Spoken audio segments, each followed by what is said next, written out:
Unclicked Podcast with Benny Gonzalez. Benny Abeyta. Benny Abeyta. So I use that for like my modeling name, and I was talking to my agents and stuff, and figured I would just like kind of merge the two with it, since like the modeling stuff is kind of about to take off a little bit more. Cool. And that last name is my grandmother's maiden last name. Oh wow. So Okay. it's like still in the family. Yeah. Cool. And then most people, I feel like for a long time it was DamnBenny. Yeah, and that's kind of where I was like, it's not a huge deal to switch it, because a lot of people didn't even know my last name to begin with. Yeah. And I figured now would be the time to switch it before things really kind of started taking. I know you as DamnBenny. I thought your first name was Dam. I've joked about that with people. Yeah, first name Dam, And last Fudger name Benny. Benny brought us gifts. Oh, Yes, you I did? Yeah. Whoa. So Dennis, I know you skate a little bit, and so I brought you a welcome board. Nice. So cool. It's fun shape. The name of the board's Crazy Tony. I don't remember the name of the. You can shape, show it to that guy real quick. Yeah. Yeah. Thanks, Cool. Benny. But That's it's so awesome. Yeah, of that's you. awesome. Super Yes. super I'm gonna sick put board. this together. And you're sponsored by this company. Welcome. Yeah, to. yeah. That's cool. Yeah, we'll get into that. We'll get into a later, bunch too. of stuff, but yeah, And you I are a brought it- skateboarder as well. And I get a Thank you sweater. very much. Yes. Nice. This is like the new off the wall collab. Cool. Or like the Vans thing that they're Yeah. kind of And doing. it is a crop top, so I'm in. I was joking. I was joking with Dennis. I was like, bring Dennis a skateboard and then bring you like crop top, but it'd make you Wait, just yeah. like, oh yeah, thank yeah, you. yeah. Oh, thank you, I- thank you. I apologize to everybody for when I wear this. If it is No, a no, crop no. top. It isn't. It isn't. It's like actually it's super pretty dope. dad sweater. That's cool. Yeah, I was like, No, thinking, like, that's official what- for me. What would I appreciate that Fudger because wear? I don't get free Vans stuff. I don't. That thing's high quality too. Yeah. That's nice. Because you're That's saying what's Vans up. is like Thank up you in very quality much. on everything too. Yeah. They I went to like the drop for Off the Wall. It was like the SR Studios thing, and they did like you probably saw it. It was like the big yellow ramp, and they had like Vans Oh and yeah, that stuff. thing looked crazy. Yeah, it was pretty sick. I didn't get to skate it or anything. but Yeah. I went to like the party for it, and Cool. it was a good I time. saw one photo of it. And I'm like, oh, that looks sick. And then I realized that it was actually huge. It's massive. It's huge. It was And that like was for, 4 like, a times drop of size. all new Vans stuff, or like just Yeah. some new stuff. Yeah, Dude, who shot the photos? Was it Atiba? I don't know. yeah. He was there and he shot some. I'm not. I'm trying to exactly figure this sure. out, but cheers yeah, to the cheers, dope yeah, guys. and Thank you we've very been much. talking about doing a podcast for a long time, for correct? like a year. Yeah, but The first time I really talked to you, I think we talked for like 10 minutes one-on-one, and after I was like, we need to do a podcast. Yeah. Like, you are interesting, and there's a lot to talk about. Within 10 Thank minutes, I was you. like, this could go on for a long time. It was at the Waffle Cup, and there were so many people around. I was like, let's just catch up and do a podcast. Yeah. Yeah. That was 2 years ago or something. Yeah, it's something like that. I think 2 years Yeah. ago. I kind of wanted to wait until I had this video part out, so we'd have something more BMX to talk about Yeah. as well. I need to stop saying and like are like my biggest. So- you're not the first one, Yeah. so you're Sound good. normal. Yeah, everybody says I say a lot. You know what? You Yeah, know, it works. So I that's sound how like it an is. idiot the whole time. And I'm sitting super sideways because I'm healing up this knee, if Yeah. anyone's wondering why I'm sitting so crazy. I want to start off with the political shit first, because I don't know to call you her or him or whatever. So I use like they them pronouns, but I don't really get too mad about pronouns. So if I was going to be like, he got you a... yeah, I'm not gonna trip out about Would you it. prefer me to say she or No. Benny? They mostly They? Yeah, I That kn- trips me They out. got- I know, Yeah. and I know that's like hard to That's kind of hard, for a isn't lot it? of people to wrap their heads around, and it's like my identity is kind of more than just like the pronoun stuff. Like I don't really get too mad about it. I really kind of look at it however you perceive me is how you perceive me, and that's kind of like what I run with. I know Okay. internally with things. I don't really like labels or stuff like that. At the end of the day, like I'm just Benny. so. Yeah, I think using the name is easiest for me. Yeah. Yeah, it And that's- makes it so I don't fuck up. Mm-hmm. Cool. But If I slip up, it's not the end of the world. But like, yeah, definitely Just- not. Cool. And then I've seen, just when I was clicking around, it was like, you had like a fuck gender was like one of your things, and I think it was the first time that I feel like I saw you in a more like a feminine outfit, and then just looking into it, it was like, yeah, you don't necessarily consider yourself trans. No, I Yeah, would what not does say Benny I'm- identify as? That's the next good question before Was we... that just, I identify as Benny. Yeah. Like I like the clothes that I like and do what I do. I really don't think there needs to be a label or a box. Like it's not everything a part of my identity. Like Same thing how some people have long hair, some people have shaved heads. Yeah. You like semi skinny pants, I like baggy pants. Like we all have our own individuality, and I really just kind of look at it. It's funny because looking at the comments, but it's not everything. On yesterday on Instagram, there's like 400, 500 comments or something. I think I think it's growing. I keep checking. I'm like, damn, dude, fired up about it, and it's like they're just like they're like commenting on effectively like what you're wearing. Yeah, and it's like it's not about the bike riding whatsoever, and it's so they're crazy. commenting on So, everything. Like, yeah. You know, there's a bit of everything on every. I mean, extreme and right in the middle. It's pretty interesting. I did not know that was going to go that crazy.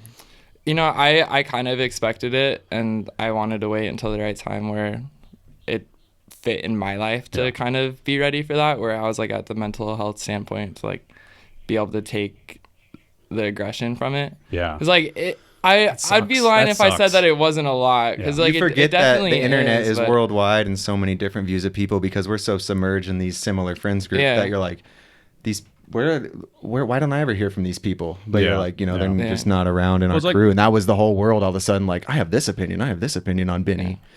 Because is that the first time I know, but is that the first time you've ever been posted on ourbmx? No, the fence slam. Oh yeah, the fence slam. I think that, because I thought you'd probably been posted a million times. That's another thing that was so surprising to me. That was kind of like, boom, your video part and you all of a sudden, and the fence slam was the only other one. I think so. Yeah, I think so. I mean, maybe something. I mean, you would know better than me, but maybe Dawn of the Streets. Yeah, maybe like something like that or something. But yeah, I think like once it, you know, the way that the algorithm works these days, you saw it with like Tyler's head slam. And it's like you get these people that are just that they have no idea. They're lurking. Like it's like not even really in BMX, and that's kind of the other part where I don't really give a fuck about the hate, because you click on most of the people commenting hate shit, they don't even ride, or if they do ride, like they're not filming video parts or anything. And like most of the pros that I know are super supportive. Like once I get to know them and stuff, so it's like the people in BMX are actually like really supportive of me. It's kind of more the outside of it that is a little bit more gnarly. The fringe of BMX, and then the people that just aren't BMX at all. Maybe we should watch this video part and then read some of the comments. Yeah, I mean, I would assume. I'm down. So that it's funny that because like when we dropped the video part and I texted you, I was like, "How do you want me to handle moderation?" You know, because I generally handle it like if it gets like really personal and really nasty and stuff like and stuff like that, or threats or something. Yeah. Also, how I look at it is it kind of exposes people in their own way. Yeah. Because it's their words, not mine. Like if you're hating on me for me being myself, that's really just a bad reflection on you. Yeah. Like that's not going to tear me down. I have my friends in my life, and I love the fuck out of them because they are supportive. And even if we don't see eye to eye on everything, it's like those are the people that matter in my life. Yeah, exactly. Yeah, your response was like, fuck them. Helps. No, there's definitely a lot of things that people say that I would love to talk about. Yeah. As far as like stereotypical. That's why I think it's going to be perception. cool to just read them here and do it and not have to be on the keyboard. Like, you know, get them. I know the truth here and what's really going on, because there's so much opinionism that is just completely far off from what's going on. You know what I mean? Like, they're crazy comments regardless, but they're also like so far ignorant to what is even happening in this video part in you and everything. It's like people just see us like, transgender person competing with women. Fuck I know. You. It's like, whoa. That one I think what actually, competition? What in the it's like fucking clearly transgender? Like, I was like, clearly you're not educating yourself on like what I compete in. Or like seeing what contest I fucking do. Because it's so crazy. If you educated yourself on that, or like went and saw contest footage, you know. We'll get into it's just that. We'll get into that, It's like these people are so angry that it was like, I can finally write my comment about women competing transgendered. I've been angry for a long time. And it's like, that had nothing to do with this. Maybe even, you know, if you're going to write the terrible things, just wait for the right post at least. So Grant filmed a lot of this, correct? Correct. Okay. Song goes so hard. Yeah. I was skeptical about it, but I was talking to Corey, and he was like, you know what? Fuck it. Run it. Not many people. I thought it was great. Who filmed this? Stefan did. Stefan? August. Yeah. Booty Groceries. Yeah. It's good. Me and Josh were just watching this, and I was like, I don't feel like I see too many filmers that I don't see constantly with a different style like this. Yeah, I see what you're saying, because it's like we watch some of Booty Grocery stuff, but I feel like sometimes we miss a lot of the stuff. Like it doesn't. Yeah, Troy filmed these, and he filmed the fuck out of them. Like, the whole thing is filmed and edited so properly. It's from You're Welcome, right, Troy? Yeah. I'm blanking on his last name right now. I'm sorry, Troy.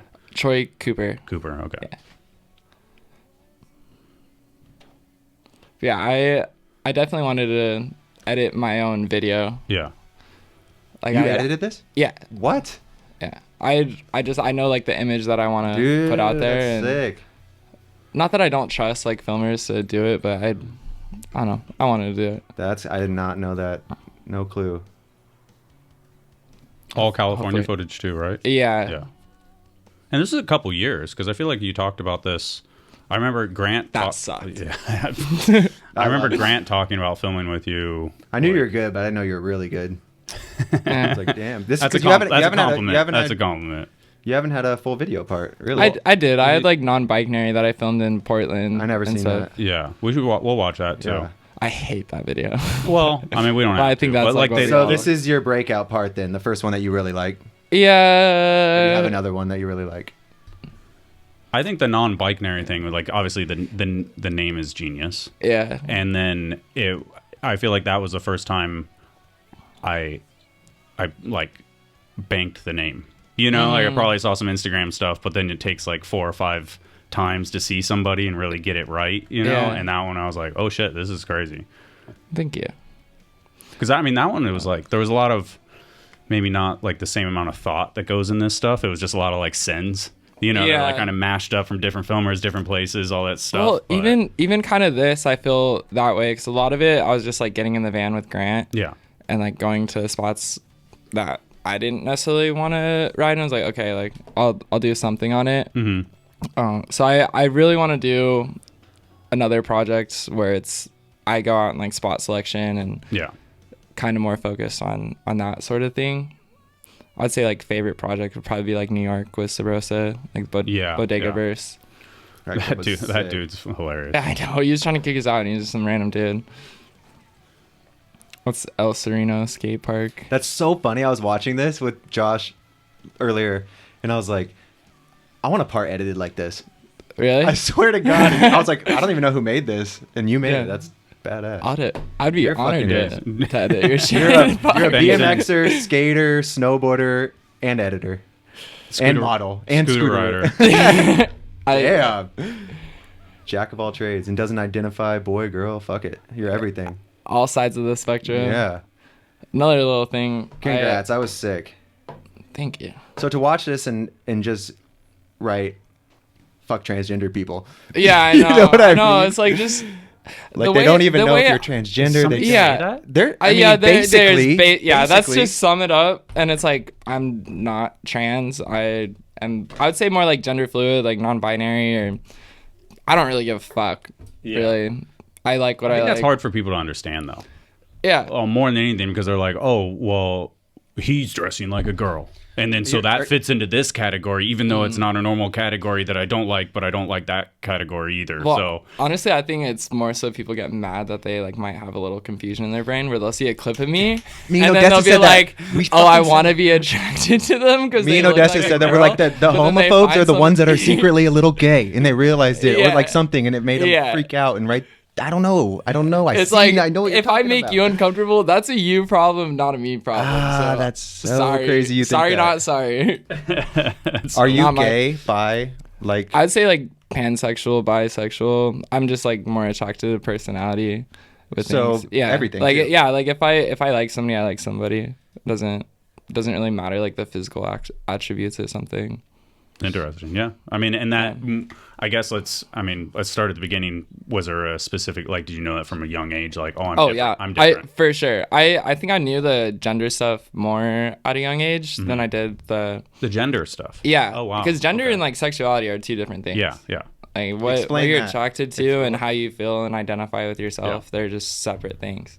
Like, so well, sorry, there was number one was strike one. You're good.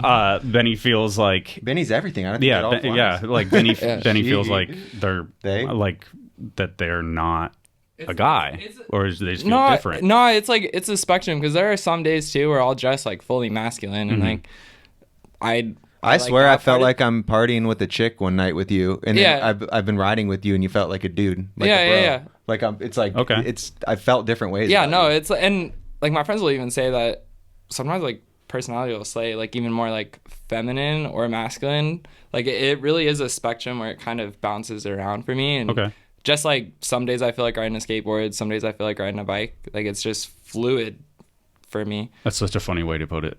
Yeah, but it works. Maybe it's because I'm a Libra and I can't make a decision to save my life where I'm like, fuck, do I want to be a skater? Do I want to be a biker? Do I want to be like boy, girl, like whatever? So you knew that at a young age. Yeah. Like, we're talking like 12 or something? Oh no, like 5 or 6. Oh wow. Yeah. Crazy. Yeah. And then sexuality comes in later, obviously, but like when I was like 18 was when I first like experimented with that, because like I question it all the time, but I never really kind of seeked it out. And you grew up in Wyoming. Yeah, I was born in Wyoming in like a pretty small town. And then what point do you like? How does it work with your parents and stuff like that? Like when you go to tell them, or do you not tell them, and then you tell the internet first, and then tell your parents? I told the internet first. I posted a video on Instagram on like coming out day. I came out in like 2020, I think. Okay. But I started dressing a certain way before I like came out, just kind of like subtly cropping my shirts, and it just kind of casually like grew from there. I never really felt like I needed to announce it. I really don't feel like you need to announce an explanation to anybody, and that's still how I kind of roll with it. Like it's not all a part of my personality. Like you see it. Do you really need an explanation? Yeah. But I kind of did that more for myself, to really just kind of have that confidence to be myself and not have people like. I mean, Corey kind of said the same thing when it was his. It was like it just felt like he was like pulling the Band-Aid off, you know, instead of making it happen nice and slow and having to tell the same story over and over again, or like it was like, oh, let's just do it, you know. So it's just a convenience type thing. So obviously, one second, when you were young, did you think that maybe you wanted to be a girl at one point? Was there ever those thoughts, and you were like, let's just be patient, like and that's why I don't take hormones or anything like that. I'm pretty comfortable enough. Was there ever a thought though where you're like, maybe I should take hormones? And try and transition? For sure. So that's kind of interesting, because I was listening to another trans person who was saying something like that. That's why I wanted to ask the question, who said when they were younger, they thought they wanted to be a boy, I think, switched over, and then got to a certain age, like, fuck, I don't want to be that. And they're non-binary too, and they had to do everything back. And their advice was like, advice was like, if you're going through this, like maybe wait to a certain age so you don't have to do. Yeah, yes and no, because like I do know trans people where it's like, you know, from a very young age, like what you are. And I know what I am, that it's like I'm not trans, but I also know that I don't feel like I fit into the category of like a masculine male where I want to identify as like a boy, and I just kind of play off with the androgyny, and I've always just like felt that way, more like androgynous, and feel like, and aside from even the physical aspect of it too, like there is the emotional side for it, where when I'm with a group of girls, I feel like I resonate with them in a certain way, and when I'm with a group of guys, like I resonate with them in a certain way. Like it really is like the masculinity and the femininity like kind of merged into one. I could see that, because when we were partying with Odessa, I felt like I was hanging out with girls. You know? And then when I was at a jam or something with you, it was all guys, and then it was more like you were a guy. Fluid is the word. And that's what gender fluid is. And I keep saying it, but it's like it really is like it's a spectrum, and I feel like a lot of people don't put it into perspective of like, okay, it's not black and white. This is like, yes, like what sex is, what you're born as, there's male and there's female. But when it comes to like how you dress and you present yourself, there's like all this like gray area. Yeah, I mean, pants are invented. Yeah, pants and dresses. Yeah, women used to not be allowed to wear pants. Like that was considered like only for men. Mm-hmm. Like women just didn't wear pants in like the 60s or something. Like they only wore dresses and skirts. Yeah. So it was like, and then it's like, it's just a huge spectrum, because then there's European guys who like, you know, tiny little Speedos. But if you were doing that in OB as a guy, people would be like, what, you know? Yeah. But it's normal in other places. It's all just. Well, I'll even tell you something from like the fashion aspect of things. Skirts are very much about to be inserted in men's fashion, like on a regular thing. Like it already is. Like you go to New York City and there are so many straight men that identify as like a he that wear skirts. They're like, this is nice. Yeah, it's just you can only go so far with fashion. My balls are dry. You can only go so far with like jeans. That sounds nice. My god. My nuts would just be hanging all over. Oh my god. But you can only go so far with like jeans and a t-shirt. Like, it's fun. Like, fashion. I mean, fashion's definitely like the direction and the how far forward it is and stuff like that. I mean, you see for sure. 2024. There's so many people. There's so much. Internet, everything, like different. Like people you get inspired by. It's just a different time that we've never seen before too, where it's like there's enough people here and inspiration from others that it's not going to be as jeans and a t-shirt like you say. It's going to keep changing. I feel like I can already see the internet comments where it's like, yeah, damn, it's like Benny explaining this same thing for 30 minutes to Dennis and Ryan. It's going to be 2 hours, I think. It's great. I'm pretty caught up to it. So your parents were supportive though. We don't even have to like for the most part. I would assume I'm sure it's a little difficult, but it took them a little bit at first. My mom's thing, like she was supportive from the start. Her thing was like the pronoun thing. She's like, I just don't fucking get it. like they, like multiple people. But then she had a friend that kind of worded to her of, oh, you went to the doctor? What did they say? The doctor's one person, but you just said they. Yeah, it's true. So works that way. Yeah. Like when you don't know the gender of something, you use they. Oh, they left their hat at my house. Like, oh, somebody left their hat. That's a good way of putting it. Yeah. Like if you don't know if it's a boy's hat or a girl's hat, you say, oh, somebody left their hat. Yeah, it just gets a little hard when it's like they brought you this. Yeah, you know. So what you're saying makes total sense, but that's like where it's hard to learn. I think that's where the name makes sense to me. Yeah, like I'm trying to interject the name. And see that's else, like I think trying is the most important thing because I think part of it is like oh for me I'm like oh I don't want to say the wrong thing. Well, but just like everything is a spectrum. There's obviously the far right and there's the far left, and it's those two like parties that are constantly battling each other. Yeah, I wouldn't say I pick a side for either thing of like what people are saying with it. Yeah, but I'm not the person. It goes both ways. If you're like, I'm not gonna ever call you they, and the other person's like, if you fuck up my pronoun, I'm gonna kill you. If those two people get together, and I feel like people maybe like think that about me, and it's like, you're trying to work both ways. And yes, like I try to work with people on it. Like if pronouns aren't my biggest worry in life, like I got more shit to worry about. Cool. Circling back to Wyoming, so 17, 18 parents, and then kind of just was it the idea like I need to get the fuck out of here? Yeah pretty quick, like day 18 in a day you're out, or what? Yeah, pretty much. I grew up kind of going to Fort Collins in Denver a lot. It was like an hour away from there, and there was no BMX or skate scene in my hometown. It was like 45 minutes to Fort Collins, so I always just kind of like drove there. And I moved to Fort Collins when I was 18, and then I lived in Copper Mountain when I was like 19 or so. It's like I worked for like a snowboard resort, or like ski and snowboard resort. And then you were skating. You did, your Instagram is nuts, by the way. We should watch some of those videos. The Instagram is insane because you're literally What's a cool snowboard video to watch? Because that one tripped me out when I saw you snowboard for the first time. Is there a good one? We can just scroll to the beginning. Yeah, something that you're stoked on to show your snowboarding off. So what was first, skating or the scooters? Yo, so I was talking to my mom about this either because I kind of always did all of them, but apparently it was a ripstick. A ripstick. Which I remember. I remember rolling into a mini ramp on a ripstick before I learned how to drop it on a skateboard. That was your thing, ripsticking. Rolling into a mini ramp on a ripstick. Or like on a tricycle, I guess I would like take my hands off. Yeah. Something when I was like 3 years old. So if you go, there was one. I mean, maybe it's later, but we can go to the. Oh yeah, that was at Copper. I mean, this is 2020, so. But ripping on everything. There's some like scooter clips. I mean, your new footage is you've gotten better and better. Yeah, the new snow stuff is like. Yeah. How old are you now? Wait, so this is 2020 and 2020. So how old are you now? I'm 23. 23. You've grown a lot. Yeah. Oh You're yeah. tiny here. Yeah, I mean, You're a good snowboarder. Thank you.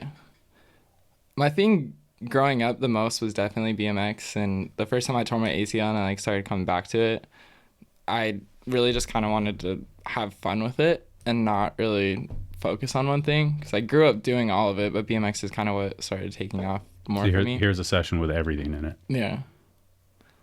Oh, I missed the 50 on that. Yeah, that video is kind of mid, but it's whatever. Fine. But it's everything in one. It's like that's there. If you go up a little bit, yeah, you progress on every sport like crazy. If you go up to that one where I'm wearing the all white outfit right here, yeah, that was like my coming out post. Oh wow, I missed that. I did, so it was just kind of like the triple edit, the subtle flex of like if you're gonna hate on like my identity or whatever, hate on this too. Yeah, hate on this too. So it touches on something like being a voice for others.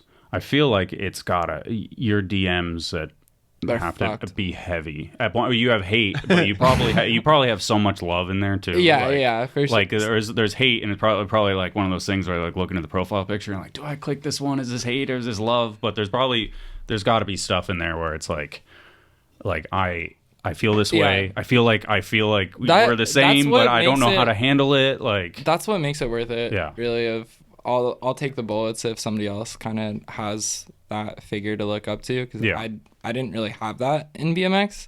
I had that in skateboarding, because there was like Cher Strawberry and like Chandler Burton. He's like a skater that they're drag queen, like identify with like all different pronouns. So I had that in skating, but BMX there really wasn't anybody else besides Chelsea. Yeah. But not really in like the street side of things. Yeah. So I don't even think there's any street riders that are gay or out of the closet, even to that not extent. Professional. Like, yeah, I remember I remember when we did the Corey podcast, and he was like, he said something like, he's like, there's more pros that are gay than you think, and I was like, I know, and he's like, yeah, definitely. I would never out somebody for it, but yeah, there definitely are more. Yeah. There's no out of the closet, and it sucks, dude. It does suck. Come out of the closet. Yeah, it sucks to imagine. But it's like, people don't realize how hard that is. I know. You're running through your mind, like thinking, like, fuck, I'm gonna lose like all my sponsors. I'm gonna lose my family. I'm gonna lose my friends. It's gonna make you feel so much better, though. I remember I was with Corey, like when he came out, he seemed like a different. I wasn't with him, but he told me, and I remember he was a different person when you let it go. It eats at you. It's like Corey talked about it, where he's just drinking away the pain. And that's like he came out and got sober.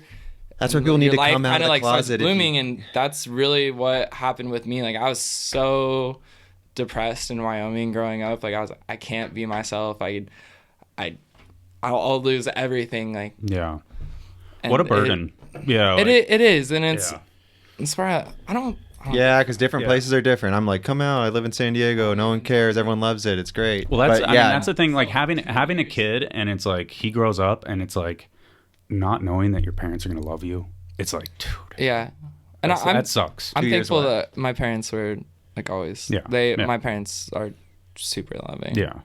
More power to them. Good. Shout out to the dams. The Gonzalez's. Yeah. You were saying like Abeytas. 2 years something. You're about to tell us something about like how crazy it was back home. 2 years. Oh yeah. Something. I mean, 2 years ago, a bar in my hometown made a shirt that said, "We have the cure to AIDS. We shoot fucking." And it like. Where was it? Wyoming? Yeah, in my hometown in Cheyenne. Dude, yeah, that's really crazy. That is, me saying just come out of the closet. People are like, I might get shot. Yeah. No, I mean like, people really hate you this hear shit, about it. You hear about it, and that definitely is a fear. And when people say like, "Oh, you're just doing this for attention," nah, you don't realize like I could be going to the grocery store in the middle of the night, and somebody could just be like, "Fuck this person, fuck this F slur," and just come up and stab me. It's like, why would I do that for attention, for some sort of gain? Great point. I mean, it's the same argument for any, the he's just a dude that wants to win women's class, and it's like nobody wants to go through the hell of like changing who they are and the disgrace and the pain and the suffering and and to do that just to win. First off, I really don't like contests to begin with. Yeah, I like filming. I like the challenge with myself. Yeah, and I've always liked the challenge for things. I don't want the easy way out. Yeah. Not saying anything with women's BMX versus men's BMX because they're incredible women's BMX riders, but there is that difference of skill level for sure. Yeah. At the Waffle Cup, you chose to ride with the men.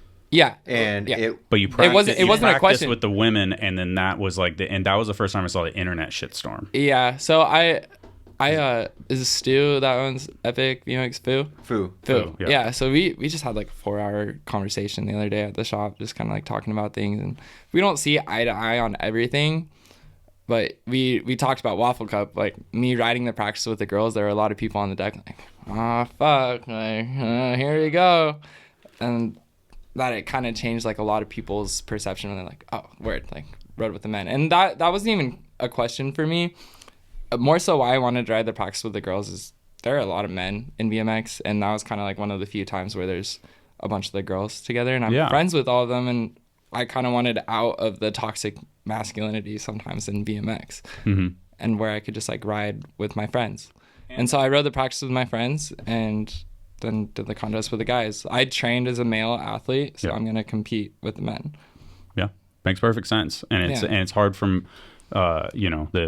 the comments, you had a few clips in the women's practice video or something like that. I don't know where it was, but it was like, oh my God. Like I remember commenting so many times, like Benny is not competing with the women. Yeah. Benny did not compete with women, not competing with the women, like so many times. And they're like, well, what if he does? And it's like, Benny didn't. Like it's not an issue. Like there's no issue right now. There is no problem. For a while, like after Down the Streets was kind of when, like I got like a lot of the, you're gonna dominate like women's sports, blah blah blah, and then I podiumed Down to the Streets, like took third, and people shut up so fast. Yeah, exactly. I feel like a lot of people didn't really know that. I was like, all right, I'll turn it on for a contest. Like I'll ride hard if I want to, and I want the challenge. Like I know where my riding's at. I'm not saying I'm pushing boundaries with BMX for a lot of stuff, but I'll hit big rails and you kill it. You kill it. Your video part's fucking dope. It's a proper awesome video part. And if you rode with the women, there is amazing women riders, but it would be like, Benny got 150 out of 100. There's really crazy. There's a difference, and I think part of I support women's BMX, and that's why I wanted to ride with them, but I'm not gonna take their shine away. Like I want Paris and I want Angie, and I want them to have their battle with each other. Yeah.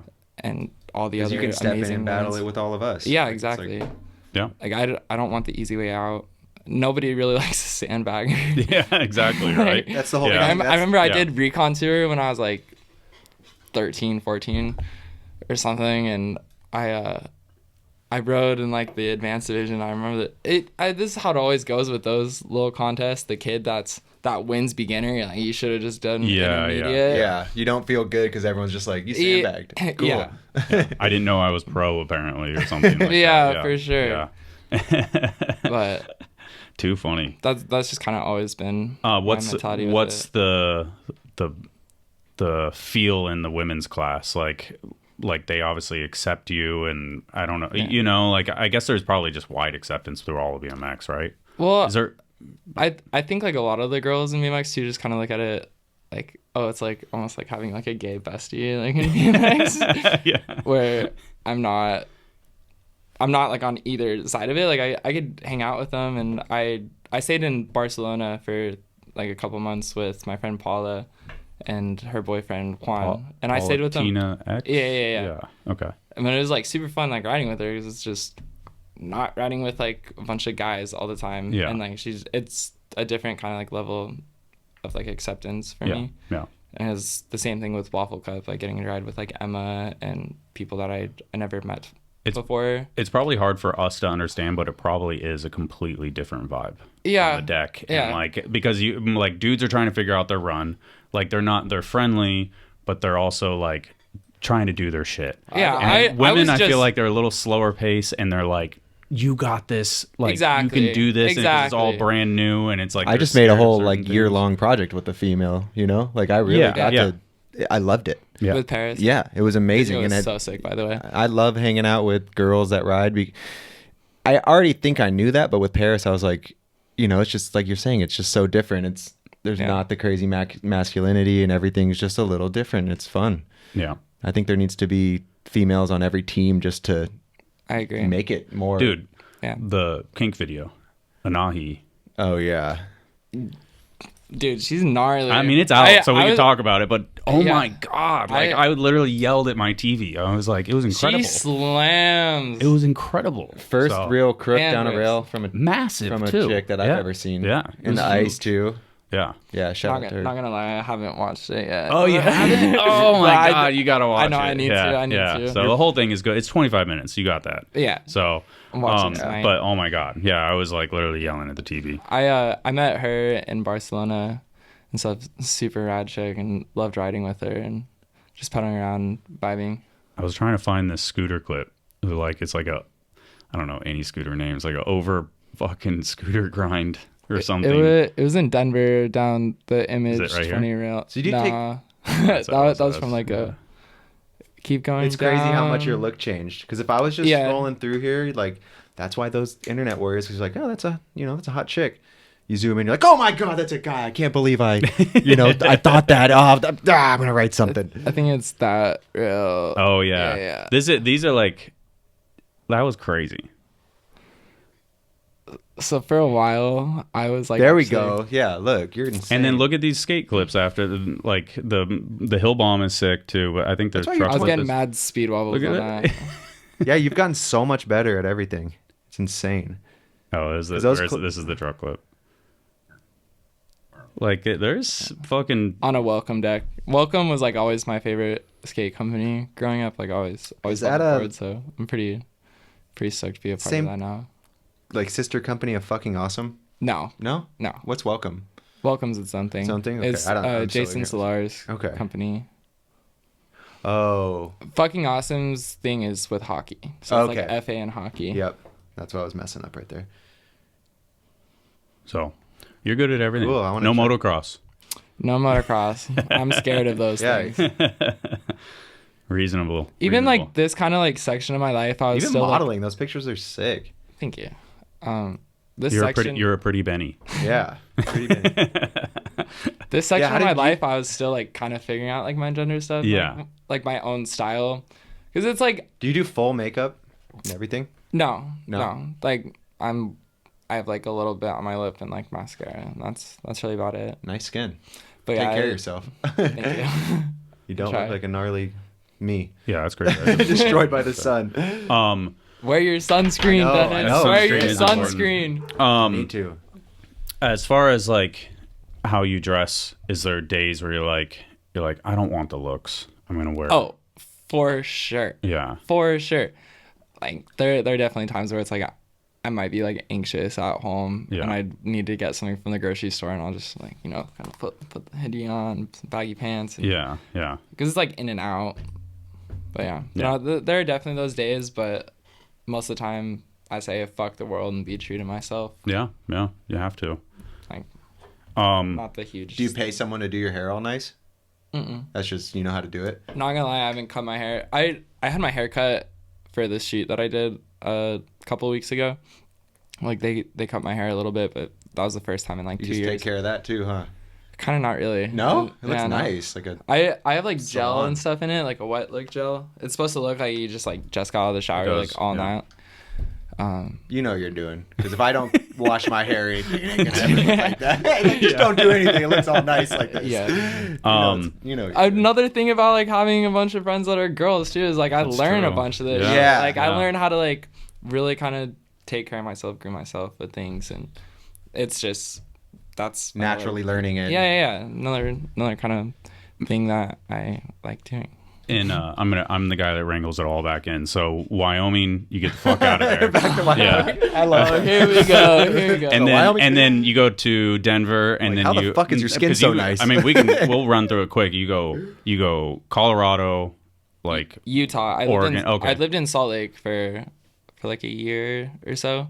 Just sick. It was like half like so like Salt Lake is what LA is for the snowboard community. Yeah. Like how LA and San Diego is like BMX skateboarding, and Salt Lake is one of those cities for like the street snowboard scene. So I moved out there for like a lot of the snowboarding, and I had a blast out there. It was definitely tricky because I feel like it's half the skater snowboarder community and the other half like Mormons. Yeah. Which is gnarly.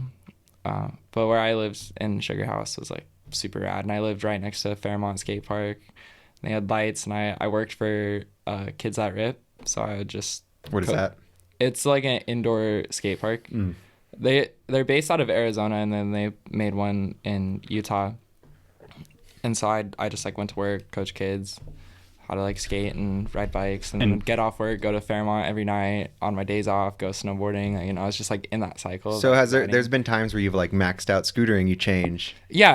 I kind of look at it. Clip, you're doing like a lip side on like a 25 stair rail. Yeah, that's a huge rail. Yeah. And then it's like, are you going to do that with BMX? Is that your part? You're going to do this part and you're going to do some other stuff for a bit and then come back? Yeah. My plan now that I have this part, like I'm filming like a skate video part. Right Fuck now yeah. That's so sick. yeah, you do that. Yeah. Damn. That's and cool. honestly, like the last month or so, I've really just kind of been going out with like all the Welcome guys and going to spots and hanging out with them because they're in LA. Yeah. And they're the fucking homies. Talk about not getting burnt out. Yeah. Well, there's that thing too. Not gonna lie, like I love BMX, but it is nice to get out of it when there's all the shit at me. Yeah. You can completely just disappear and focus on some other cool project.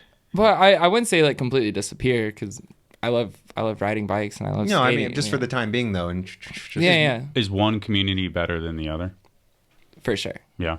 For sure. Yeah, I always feel like I'm and no offense to BMX out there, but like when you have like skating, it seems like BMX is a little more like redneck. You know, like I would put. Well, I'd say it's like maybe just 5 to 10 years ahead of like where BMX is at, as far as how culturally mature. Yeah, culturally mature. Because even where skating's at now, BMX is not with like NBDs and ABDs. Like BMX is still super strict of like, oh, somebody did this on this spot. Skating is kind of more like it's a handrail in LA. Who fucking cares if somebody did it like 10 years ago? If you want to do the trick, do the fucking trick. That's funny. Yeah. And I just think like the fashion and like how people dress and skating is a little farther than where BMX is at. The headspace, it's just a bigger industry. So it's naturally going to be kind of like more accepting and stuff. And there's a whole skate company called Dare that is just for queer skaters. Like it is a queer skateboarding company. Is it TH like there or there? THERE. Oh, I always get those. There, and there. Yeah. But yeah, so and then there's Unity Skateboarding, and there's just that whole community like established in it already. Like Corey and I, we started like industry. Identity BMX like a while ago, and we're just both too. Oh really? Yeah. We're just both like really busy to kind of keep that running. I do want to get back on it because I get DMs all the time from kids like saying like how they feel within themselves in BMX. Never heard it. You follow it? I'm sure we do. I'm not the only one that's on the account, and I'm probably if you guys said something, I clicked it and then I forgot about it. So, and then I gotta ask. It's the top one. Okay, yeah. I gotta ask. Being in Salt Lake, you had Behringer within a distance. Yeah, I love Behringer. Just hanging out with the dude, him and Shane, and the dogs, and definitely learned like a lot about BMX just sitting in his garage with him, watching like old props videos. Oh yeah. Yeah, Behringer's the man. We were on a trip in St. Thomas when he came out to everyone. Yeah, that's Dom. This is Dom, yeah. I just met her at Swamp Fest. She fucking kills it. Yeah. Yeah, she was the one that tried the 3 over the thing too. Fucking insane. That's cool. I mean, that's sick. That's sick that this exists. Even if it's in a small sense, the fact that it just exists. Like you said, though, we're 5 years behind. So all of our stuff is, look at what this would be in 10 years if you keep it going. Exactly. Yeah. And I think 10 years is a long time to make some cool shit happen. It is. Is max, yeah. As long as you stay somewhat consistent, it'll grow and I know help people out. I feel kind of bad that we haven't been on it really. You and Corey are very busy though. We are. No. I know. Like I need to find somebody else. That I do remember this. This was the Declan. Yeah. Yeah. That was a Declan drawing. I could recognize that from. Yeah, for sure. That's cool. Brendan. Yeah, Brendan. Yeah. That's also sick. a ripper. I didn't mean I clicked. But like I clicked a little early. I didn't mean to do Brendan like that.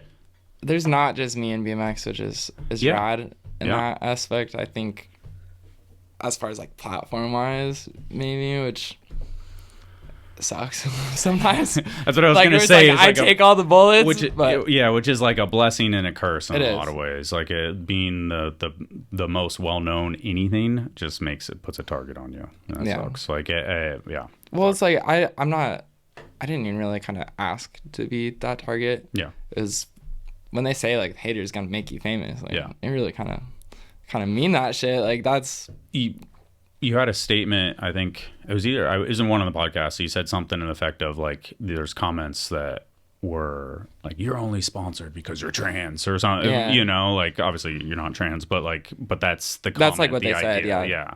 And your response to that, I found like super interesting, was that you said basically, I'm different, but like, so is it, you know, like. Well, it's like, it's my own individuality. I wouldn't say it's every part of my personality. My riding is my riding, but your favorite rider isn't your favorite rider all just because of how good they are at biking. It's how they dress, the music they listen to, like the individuality that they have. It's how they look. It's it's how they it's carry just like themselves. The feel of themselves. And I feel like kids nowadays think it's all about getting sponsored is how good you are.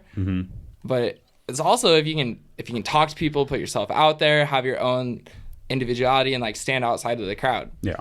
Like, if you're being super real, every bike company is a business that each one of their riders has their own, them or giving them free parts to sell stuff for the company. It's like, how obvious is that? Like, if you're not, people don't fuck with you, then you're not going to get sponsored by this brand. It's not all who gets. It's like not X Games every fucking and right? that's kind of why sells fucking product. That's kind of why I don't. Where I see like some kids that maybe like coming up in BMX and they'll comment some dumb shit. It's like, that's not smart on your part, because that's not a good look for any company that is, whether your opinion or not. A lot of times it's just better to keep your mouth shut. And if you're not sponsored, you have to look in the mirror and be like, I am better than this person, maybe, or like you can do all the tricks they can do or whatever, but look, what's the problem? There's a problem. Like, there has to be some reason that this person's getting paid or free stuff and you're not. It's pretty simple. That one always trips me out, and it's like, there's a lot of really good riders, but Dave Merritt wouldn't be getting a milk commercial with his fucking shirt off if he looked like a crazy person. You know, like if he had a crazy beard with missing teeth and stuff like that. He got that because he looked like Dave Merritt. There's more to it than just riding, your riding. And then people don't want to help you if you're not cool.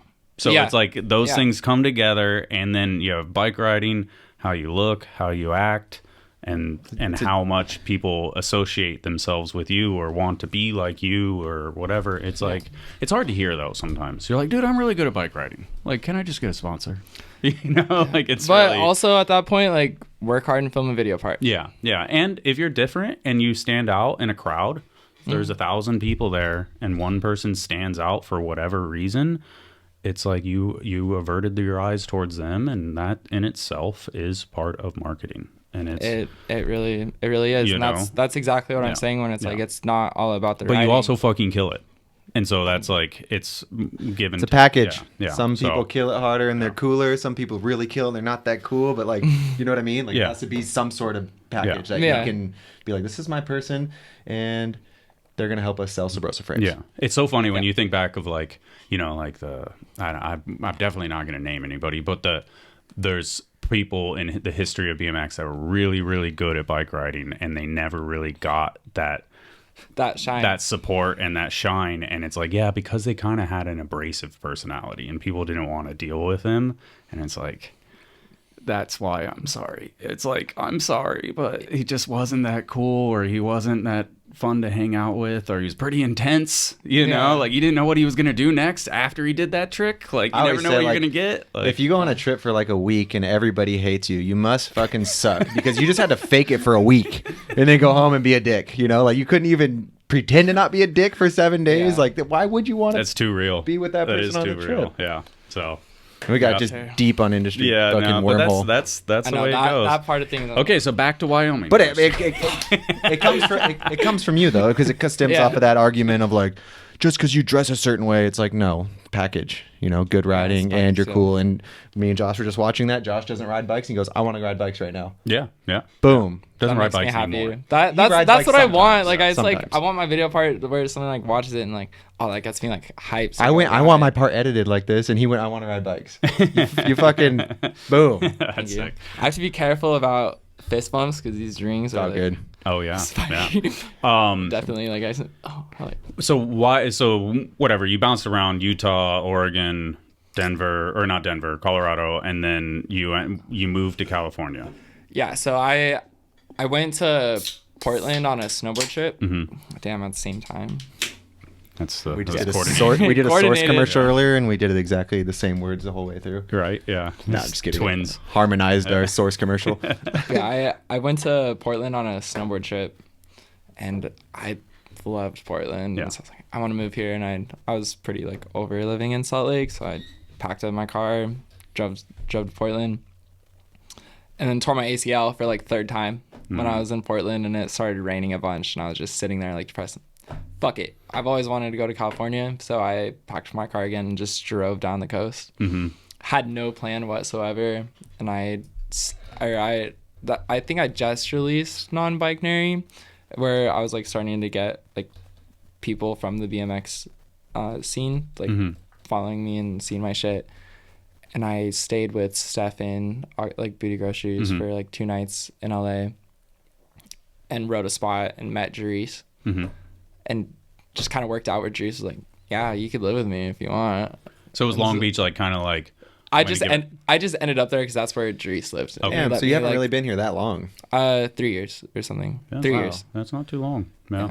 So when I met you at my ramps, that was probably like right when you... That was right. That was actually right after, because I wasn't even really riding yet because I just tore my ACL again. So I had no strength in my knee.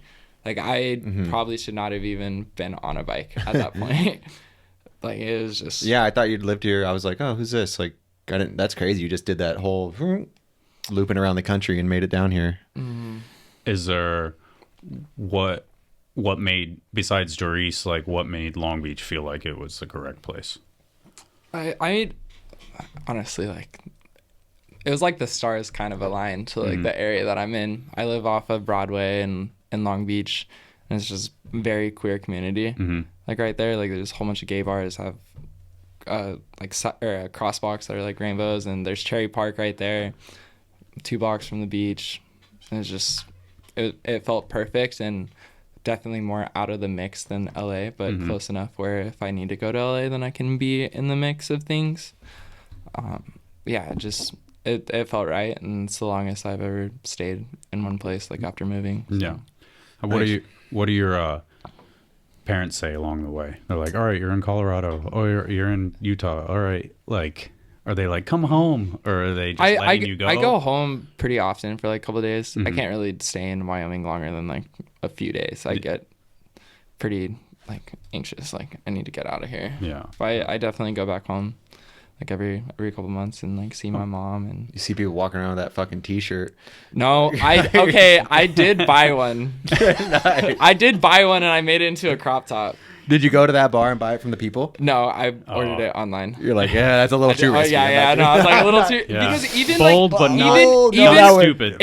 It doesn't even matter if I crazy. Honestly, I get called she more if I'm dressed fully masculine, no makeup, nothing. People will just still call me she. Like it's like they'll think that I look like a masked lesbian or something. Yeah. A what? Like a masked lesbian. Huh. Like just kind of like more. You're just like, oh, you're a butch. Yeah. So the term is. No offense. Yeah, no offense. Yeah. I mean, where we go.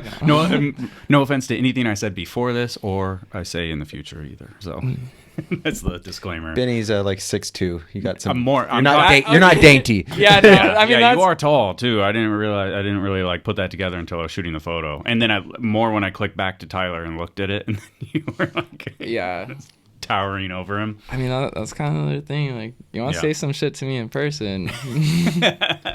Has there ever been any weird interactions within the BMX community? Yeah, for sure. Yeah, just for like people, the vibe, or yeah, there's definitely been like some like kind of like side eyes, or I'll even get where there'll be like riders like not want to ride because they think like I'm gonna like hit on them or whatever. Yeah. But just like anything, it's like I have a type with men too. Just because like you're a guy doesn't mean I'm just gonna like hit on you. Yeah. And yeah. most of the time, like if you're straight, I really want no part of it at all. Like it's like that's almost an ick for me. Yeah. Is it and then I separate BMX and like I don't want to date a bike rider or a skater. And it's funny to be so full of yourself to think exactly. like, oh, it's like I can't be around a girl because I'll get flirted with. Yeah. You know, like you can't be around anybody that's gonna. You think everyone wants to flirt with you? Like, god damn. I can't remember who I was talking to about it, but they were like, you know, I love it when like a gay guy compliments me because it's like if a gay guy is attracted to me, then that means like I'm actually kind of hot. Yeah. Like if you're not getting hit on by like both genders. It's Jeff Z. Maybe. What? I was just trying to confirm it. I don't think it was Jeff Z. You thought about it. Though. You're Jeff like, was it Jeff? No, that was Jeff Z, the one that said that. That was a Jeff Z. Oh, okay. I'm pretty sure I've heard him say something similar. He's like, I'm also look great today. Like, oh, because a gay person hit on him? Yeah. Oh, okay. Maybe. Yeah, I mean, what did Jeff Z do? Not like it's not a secluded mindset that people like thought about. Yeah, getting hit on means you look I've literally heard people say that about gay people or trans people, and I've said that same thing. Like, you think people want you that bad that you're gonna be at the skate park and be like, oh, yeah. But no, it's always that was a like nice tabletop. It's always like the guys that just have like no style or don't know how to dress that like say that shit. Yeah. Yeah. I mean, you're gonna. Yeah. My standards are high. I hold myself to high standards. Have you ever hooked up with anyone in the BMX? Nah, you no comment. Can't no comment. That you didn't think you were ever going to because.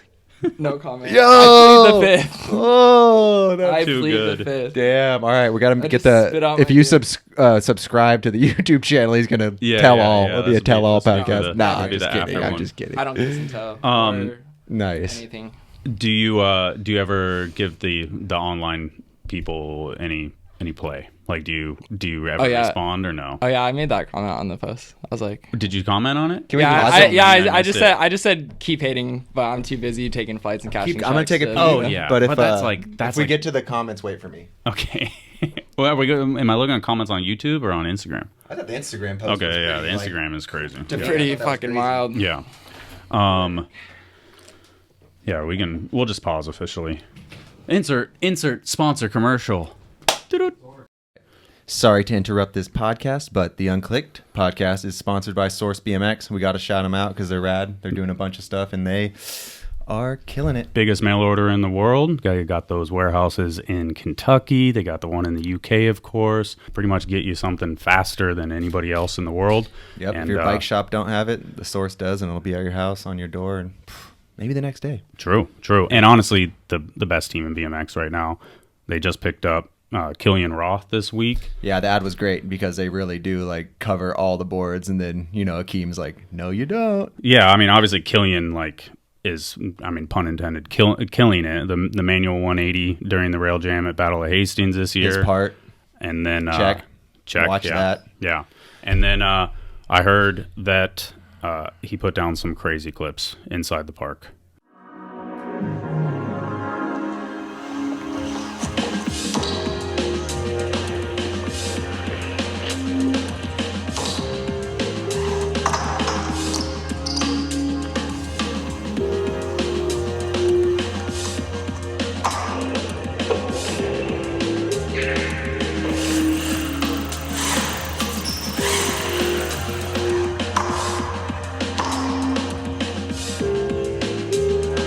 Congrats to Source for getting Killian, and congrats Killian for linking up with Source. Yep. Good combo. You're that is the most stacked team in BMX. Thank you for sponsoring the podcast, Source, and we'll get back to it. Let's do it. Let's see what the internet has to say. The internet. Yeah, let's fucking read them out loud. I'm reading the story. Nobody gets to do that. They just type it out. They don't even hear it out loud. So how do I? I'm nervous. I haven't even really read.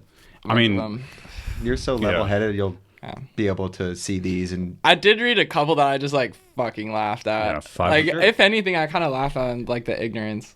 520. 520. Damn. It may be. Sometimes desktop gets weird. It's also kind of like one of those clips where I I was presenting super feminine, for sure.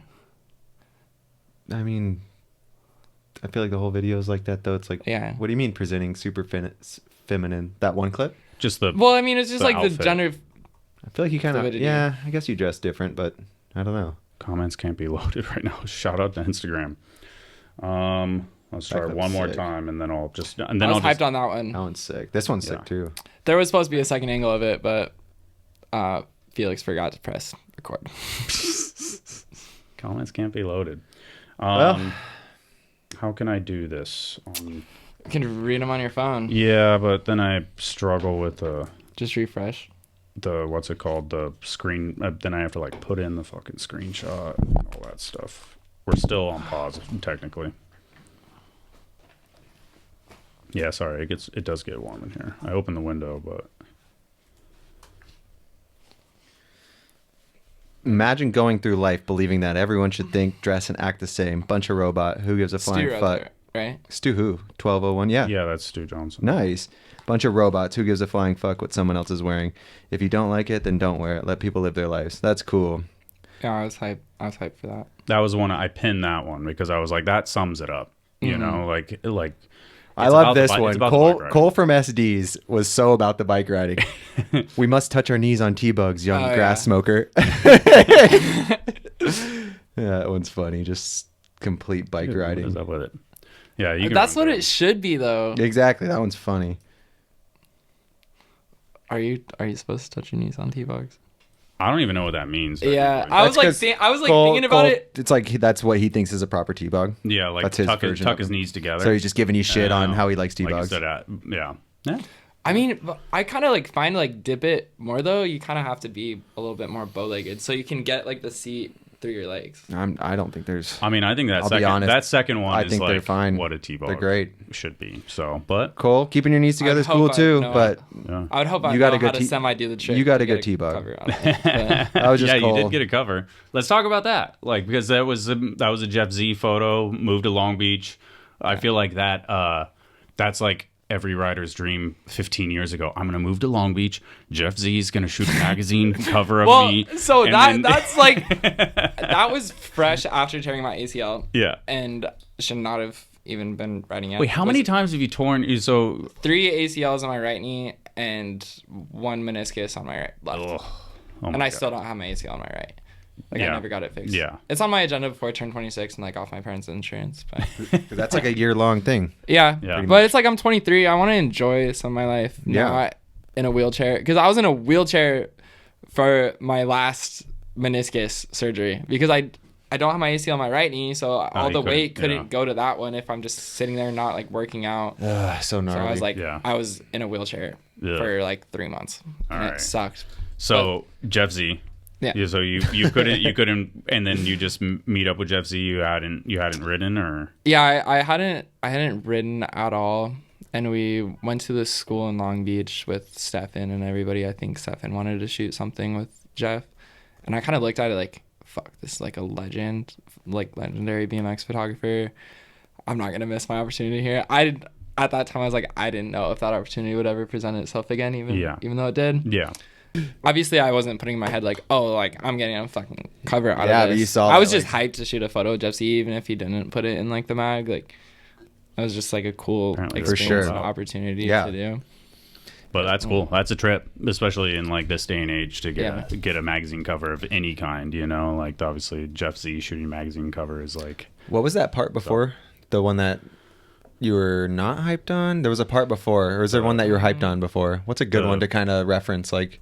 I mean, your last part. Clips that's in like Bodegaverse are things that I'm pretty hyped on, but it's a mix with Jerice and Bicharki. Sounds good. Because I'm really like not familiar with your riding besides seeing you ride in person. You know. Oh yeah, because you unfollowed me on Instagram. No, I follow you now. Do you? Yeah. As of when today? As of your video part. I was like, this shit's motivating. I gotta get. I didn't even see that. Why did he unfollow? Look at everyone I follow. They're all people that are like.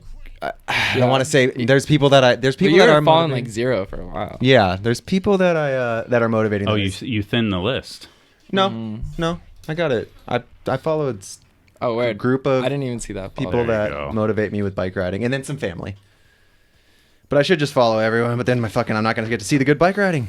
I get that too. I mean, there's my personal account. I try and keep it like people I hang out with and like know on a level, And after we hang out for a bit, then I need to do the same. Honestly, I feel like I follow like too many people. I'm just such a BMX nerd. I use my Instagram to see BMX, which is so one thing of me. But I don't have. That's all I do. So.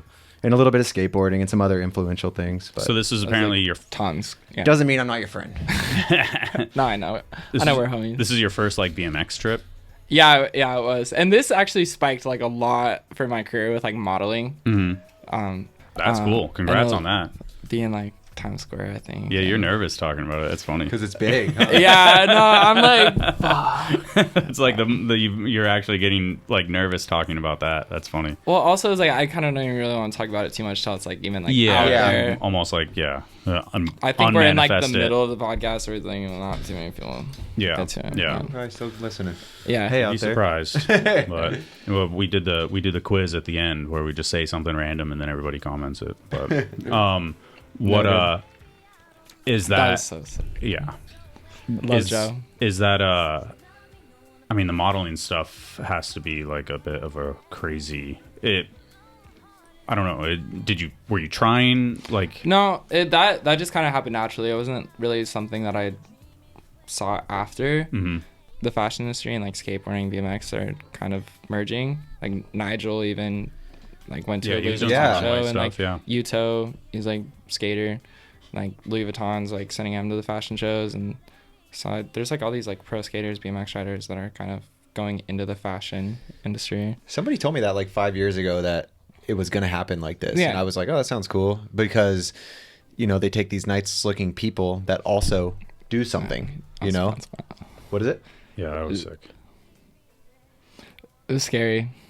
So it's not just a pretty person; it's a pretty person that can, do a hot bar real quick, or something. Yeah, like, I mean, it's just it adds to the package of things. Sick. Like there's a lot of pretty faces in the world, but I think the fashion industry is kind of moving towards models that do other things, because you are like a representation of like the brand. Like if your face is like with the company, then. Well, I remember Austin Augie saying something like that they liked that he was like kind of fucked up. Yeah, because he had scars on his face from riding and stuff, and they like that his face is like not perfect, like pretty and different, and he definitely has a unique look, but then he also has these scars that like tells a story in a sense. It's funny how it like, I don't know, it's like it's interesting.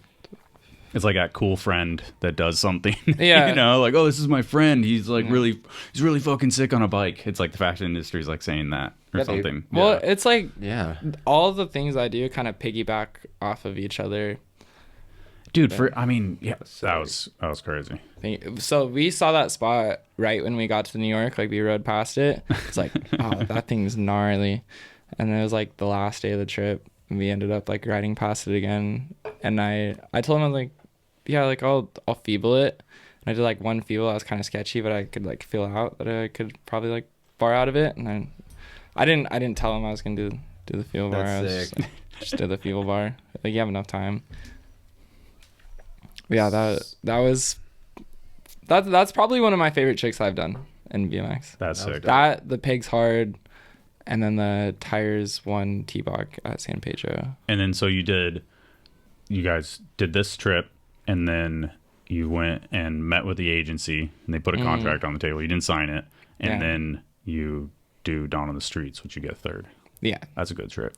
Yeah, it was a life-changing trip. It really was. Like I feel like there are like those pinnacles of life where you kind of like you're on the come up, and it's like that little level up like to the next step. And that trip definitely was one of those moments for me that just changed my life. That's sick. Have you ever traveled for any of your sports, or have you always just like kind of moved and then things surrounded you? I mean, lately Is that your first trip for BMX? Like out of where you live? Yeah, lately I've been traveling constantly. For modeling though? Both. Just riding. I went to Paris, Barcelona. Have you been stacking clips on those trips? The last trip when I went to Barcelona, I was like pretty fresh out of recovering from my knee because I went to a simple session. I already had my flight booked to go to Estonia before I had knee surgery. I was like, fuck it, I'll go. And I ended up bringing my bike and like I didn't even really try with simple session. I was just pedaling around the course for the most part. This is on the streets, right? So now you're healthy. And you 180 that? What do you do? You toboggan? I did one T-bog over it. Yeah. And then what else was in So you technically haven't really been healthy since you've been traveling with modeling? Yeah. Nice. Oh, yeah. Start stacking clips on the road.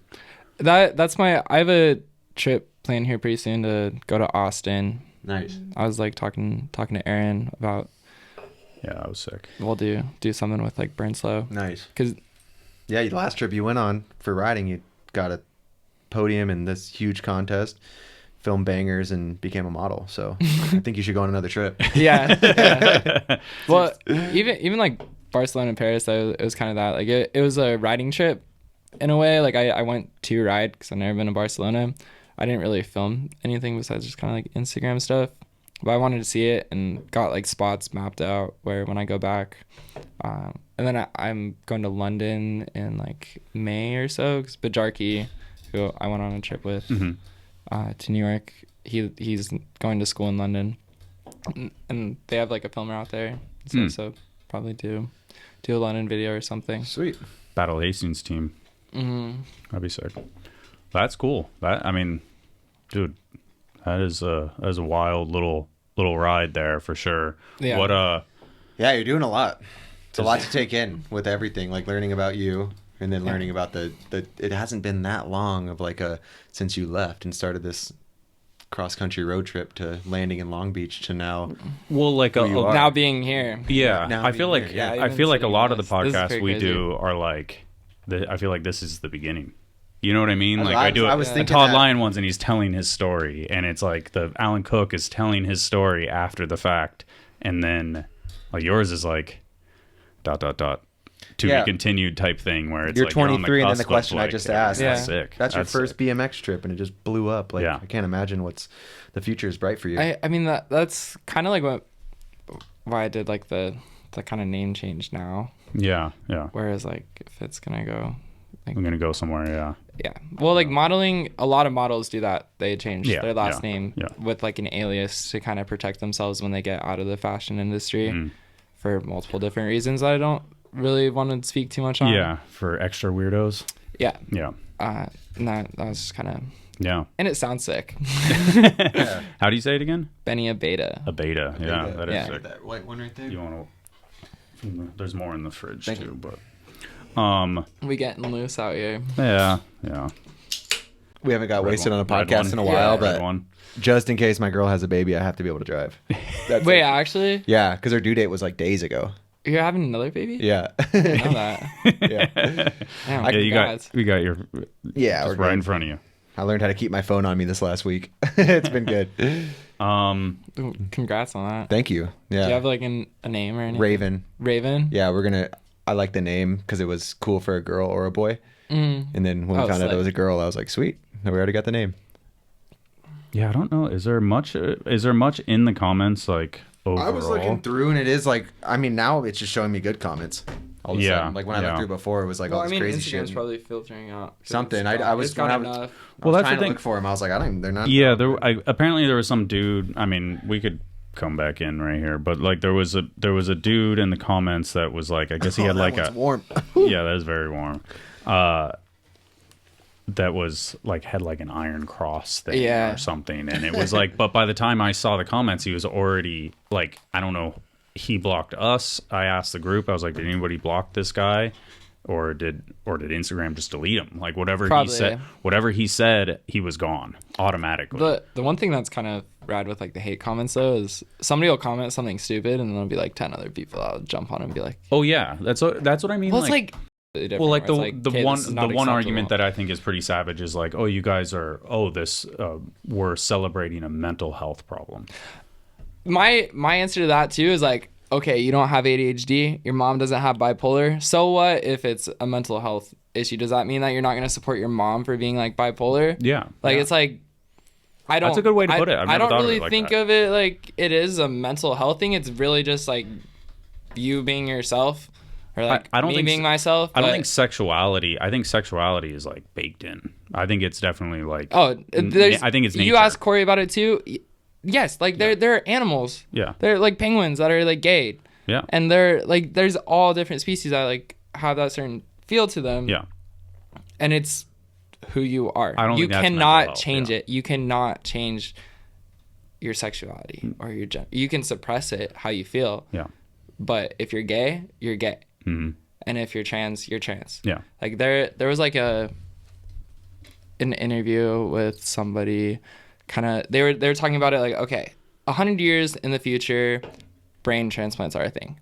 They take your brain, you're a male, you identify as a male, and they put your brain aside, and then they end up putting your brain in a woman's body, and you feel uncomfortable because you're in a woman's body. What do you want to do about it? You want to change your gender to align with what your brain is. Yeah. Yeah. And that's what the dude said. He was like, yeah. put my, I'm going to change my body because it doesn't align with my brain. Yeah. It's like, well, you just explained the entire trans ideology, that it's like trans people, their brain doesn't align with how and there's so feel. much where it's like the human body is crazy. It is. You get a woman that tests higher with hormones or testosterone, with testosterone, and you get kids that are misgendered because they have like asexual traits when they're thing, and then they're designated as being a girl or designated as being a boy. I've always been androgynous. Like I'll say, like I have like a pretty face. Yeah. I don't have this like masculine male looking like look to me. Like I get called she more when I'm just masculine. Yeah, I think that's what you're saying. Okay, I get what you're saying earlier. Yeah, like you have feminine traits to your face. Yeah. So that's why sometimes people look at stuff of you and they're like, oh, it's definitely a female. Yeah.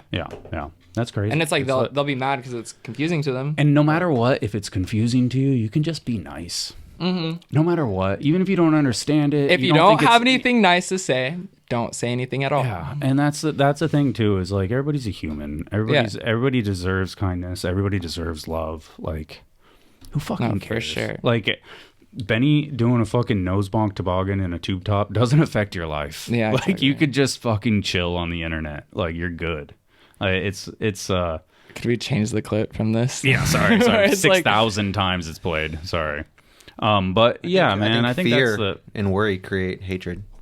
Yeah. You know, for like any subject. Misunderstanding, not understanding. Subject. If you're really happy with yourself, you'll try and like. Because I know when I'm in a good mood, it's way easier to like think things through and understand and be nice. But when you're in a bad mood, you're like, get the fuck out of my way, like to every person that's driving a car. Yeah, you know what I mean. So it's just like it's just obvious. Like if you're a happy person, you could figure things out and think. It's so funny. So like when you're driving down the road and somebody's going slow and you're in good mood, you're like, damn, they don't have nothing to do.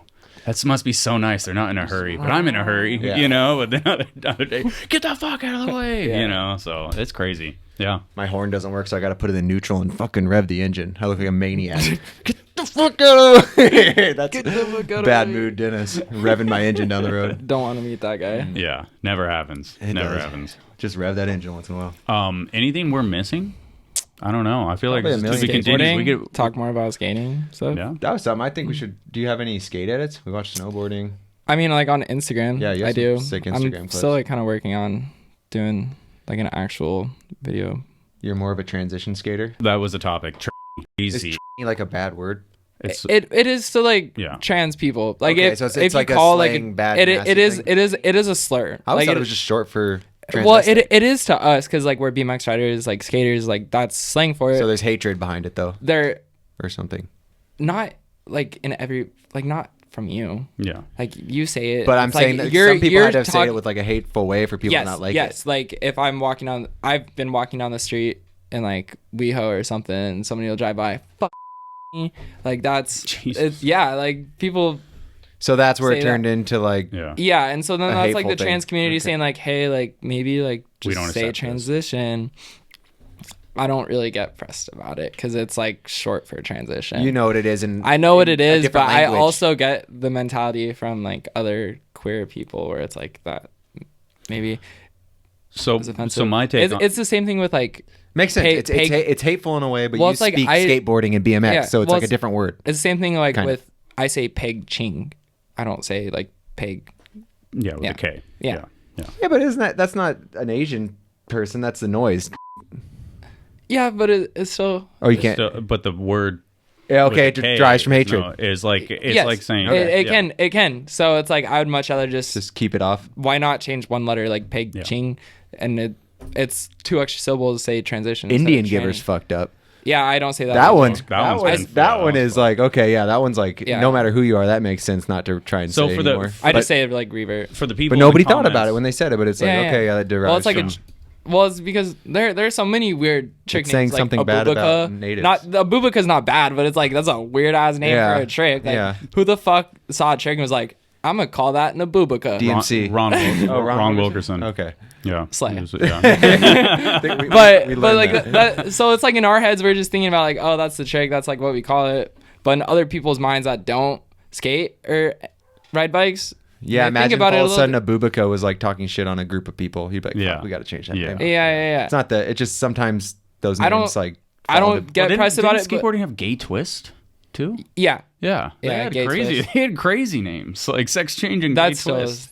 Too. Is it still? They still call it a gay twist? I think so. Yeah. Oh wow. Happy. Yeah. I mean, that's the thing too. Is like for me, I feel I've had conversations with people where it's like if you say, "Oh, that's gay," and it's the same thing with the tranny thing. It's the word is so not important to me that I can if somebody's like, "Hey, that offends me." I'll be like, I don't care. I don't care about the word. I'll try and stop saying it. That's a good point. That's like it's just. It's a great point. Yeah. It's like who cares? I don't give a shit. Yeah. No. Like I mean, I have friends that say gay jokes to me, and I think it's fucking hilarious because I know it's not coming out of like a hateful way. There is like the boundary to push. Like, don't just like run up to me and call me like an F slur. Yeah. But like if we're being like lighthearted and shit about it, like hell yeah. Yeah, shit talking. Lighthearted. Like it's like common sense where it's coming from. Too. Yeah, it's like it's the middle ground with it. Like you can like have fun with things and not be a fucking hateful piece of shit. Yeah. But like if you offend somebody, then maybe be like in like that sort of light, maybe like, okay, I'm sorry, like and change like perspective with it. Do you think we'll ever be like a time where you just like it doesn't matter anymore? 1,000%. Because with Corey's podcast, it was like there was a lot of comments of like, who fucking cares? And it's like, dude, I feel you on that. Like, we shouldn't care, but it's also important right now. It is important. I think that's kind of where I even feel like I am in the spotlight that I am. Because obviously, like, it gains traction. And I am helping people figure themselves out. Yeah. Whether you agree with it or not, of people being this way or not, I know for a fact it's just people being themselves because I live it. Yeah. And maybe one day you people hating will like maybe you'll know somebody. Yes, maybe you'll know somebody. Maybe it'll be like you'll have a nephew or a little brother or a parent or somebody that will come out to you and you realize like, oh, this is a person that I actually like love and care about, and I'm not gonna stop loving them because something changed. Okay. Like that's just like a real thing. Like there are a lot of people that hate and they don't know anybody who's queer, trans, and there are a lot of people in BMX before that never had those interactions until they interacted with me, and then like getting to hang out with them, they realize like, oh, Benny's like a person. Like it's like I'm just a person, and we hang out, and then they learn things, and we talk, and like their mindset changes. With stuff that it's like, and we don't even have to see eye to eye because even with like food. We don't see eye to eye with everything, but he has respect for me. But having direct contact with somebody that does have an opposing opinion is important, and it's like if it 100%. I at least try to like hear people out for like where they're coming from, like have like a respectful conversation. Like I try to be open-minded to everything, and if somebody's talking, like listen to them and kind of curate like my thoughts. And very rarely does somebody change their mind over a course of a conversation. It's a long path to like on such like a crazy topic. It's a long path from going from like, I hate this, okay, well they're just over there, and then to like, okay, that's cool, okay, I accept it. Like it's a long path to get there for a lot of people. The other thing I kind of put myself with too is like, am I bothering you? Like, is me riding my bike really fucking bothering you in your everyday life? Does it keep you up at night? Did you like my video part? Yeah. Did you like my video part? Yeah. A lot of the comments I saw that were hateful were like from like a point of like they were worried that you were like taking women's money. Yeah. That was one that I kept seeing over and over again. I couldn't pull any up because I don't see them anymore. It's all nice stuff. Yeah. But yeah, and that's what's crazy, and just like maybe that's what like a lot of people have through their minds of like you're gonna take every girl's money. It's that's like, kind of one thing that I hated with like Waffle Cup or even Dawn in the Streets. Like you always see in the media of trans women competing in women's sports. Yeah, which is in mass media. Yeah. But here I'm competing in pro contests. Yeah. In the men's division, you don't see that in fucking Fox News. Like they're only putting in the other shit into the limelight. They're not putting like there are trans and non-binary athletes that are, you know, like still in the men's category. Yes. Still, yeah. I look at it. I trained as a man my entire life, and that's challenging for me to ride with that division. So I'm gonna ride there. Like we talked about it earlier. Like I'm not gonna sandbag something. Yeah. Yeah. No, just I feel like I might get some clap back from this within the queer community for even saying it, because it's kind of a controversial thing. But yeah. I'll speak my mind on that. That's like kind of my one conservative thought process with things is that. Yeah, and it's hard, and it's like a gray area. It is a gray area. I think until there's like shit is figured out, and we're fucking 10 years down the road. Well, honestly, like, I don't give a fuck about a contest. Yeah. Like I really don't. Yeah. Like, well, you actually you want to push yourself, so you put yourself in the category that you feel I don't even think it's like I don't even really think it's a gender thing. I probably should have said this earlier, but like Alyssa Steamer, she's a pro skateboarder. Mm-hmm. She used to just compete with the guys in skateboarding because she was at that level of skateboarding where she would go and compete with the guys. And where I think skateboarding BMX is pushing itself now is if you're a good bike rider, a good skater, really does not matter what fucking gender you are. You fucking rip. Like Paris, she's insane. Yeah, like she does some shit that is like that's. Yeah, if she wrote like Pro everything Cup was that she still does, around and there wasn't a women's everything class, she does Paris should be in the event. Impressive. Or like Emma Fingen, like she's got feeble hard 180 bars. Yep. There are so many male BMX riders that don't have feeble 180. I ain't got feeble 180 hard 180 bars. Yeah, like I mean, it's. Yeah, like but then how would you categorize that? Because then the females would never get to be on a pro level necessarily, besides the very, very, very rare group of them. So it'd be like there would be in beginner. If you're saying everyone was just no, that's intermediate. That's not my point of like saying that. I'm saying like aside from like the contest thing, if you look at a female BMX rider that's ripping, you're just like she's good at riding bikes. That's at least me. I don't look at it like for a girl. I think it's kind of sexist to be like, oh, she's good for a girl. Like no, she's just good. Yeah. And that's what pushes female riding and skating and everything too, because it's like now there's, I mean, like you said about skateboarding, it's 10 years, 5 years in advance. And what females are doing now, like the female BMXers are catching that, you know, they're doing insane shit, but female skateboarders are doing like tricks down Hollywood High and shit. Yeah, you know? Exactly. Yeah. Like in skateboarding and BMX is growing there too. Yeah. Like it's getting there. It's 10 years behind though, maybe. Yeah. But 5 it's years like, behind, whatever. I mean, even 5 years ago, like before like the Bloom existed. Yeah. There wasn't much of a women's BMX scene, and now we see like all these women around the planet because they have like their platform. Yeah. Like shout out them, like Angie and Bia for doing that, because that's fucking rad. Like all respect for that, and even like including me into that too. Yeah, I think it's because it is a minority in BMX, and I was talking about that earlier, where it's such a male dominated sport. So like to find your voice and find your ground is pretty hard. And to have like those platforms helps. I think it's. I mean, that's like why I like riding practice with the girls, because it's like I feel more heard from like the. Yeah, I wish more females would get into it, because it's awesome. Like it is. Like I said, like doing that whole project with Paris was just, and you know, Teresa went on a trip with us. It was just so cool to change it up a little bit. Yeah, I mean, I think from the outside looking in, like I think that project with Paris was like revolutionary in a lot of ways. Really, you know, because like you know. Pretend he's not here, but like quintessential video part rider who has the most epic video parts of recent time, and then it's like he's doing a video part with a girl from a guy, you know, from a dude's perspective. You know how many people like, came at me like, "What the fuck are you doing?" Like, you know, see, like, that's sexist though. That's fucking well, no, for real. And then when it came out, I'm 95% of them were like, "That was actually fucking good." Yeah, like for Paris's part. Yeah, and I was like, "I told you it was." I've been coming home and not.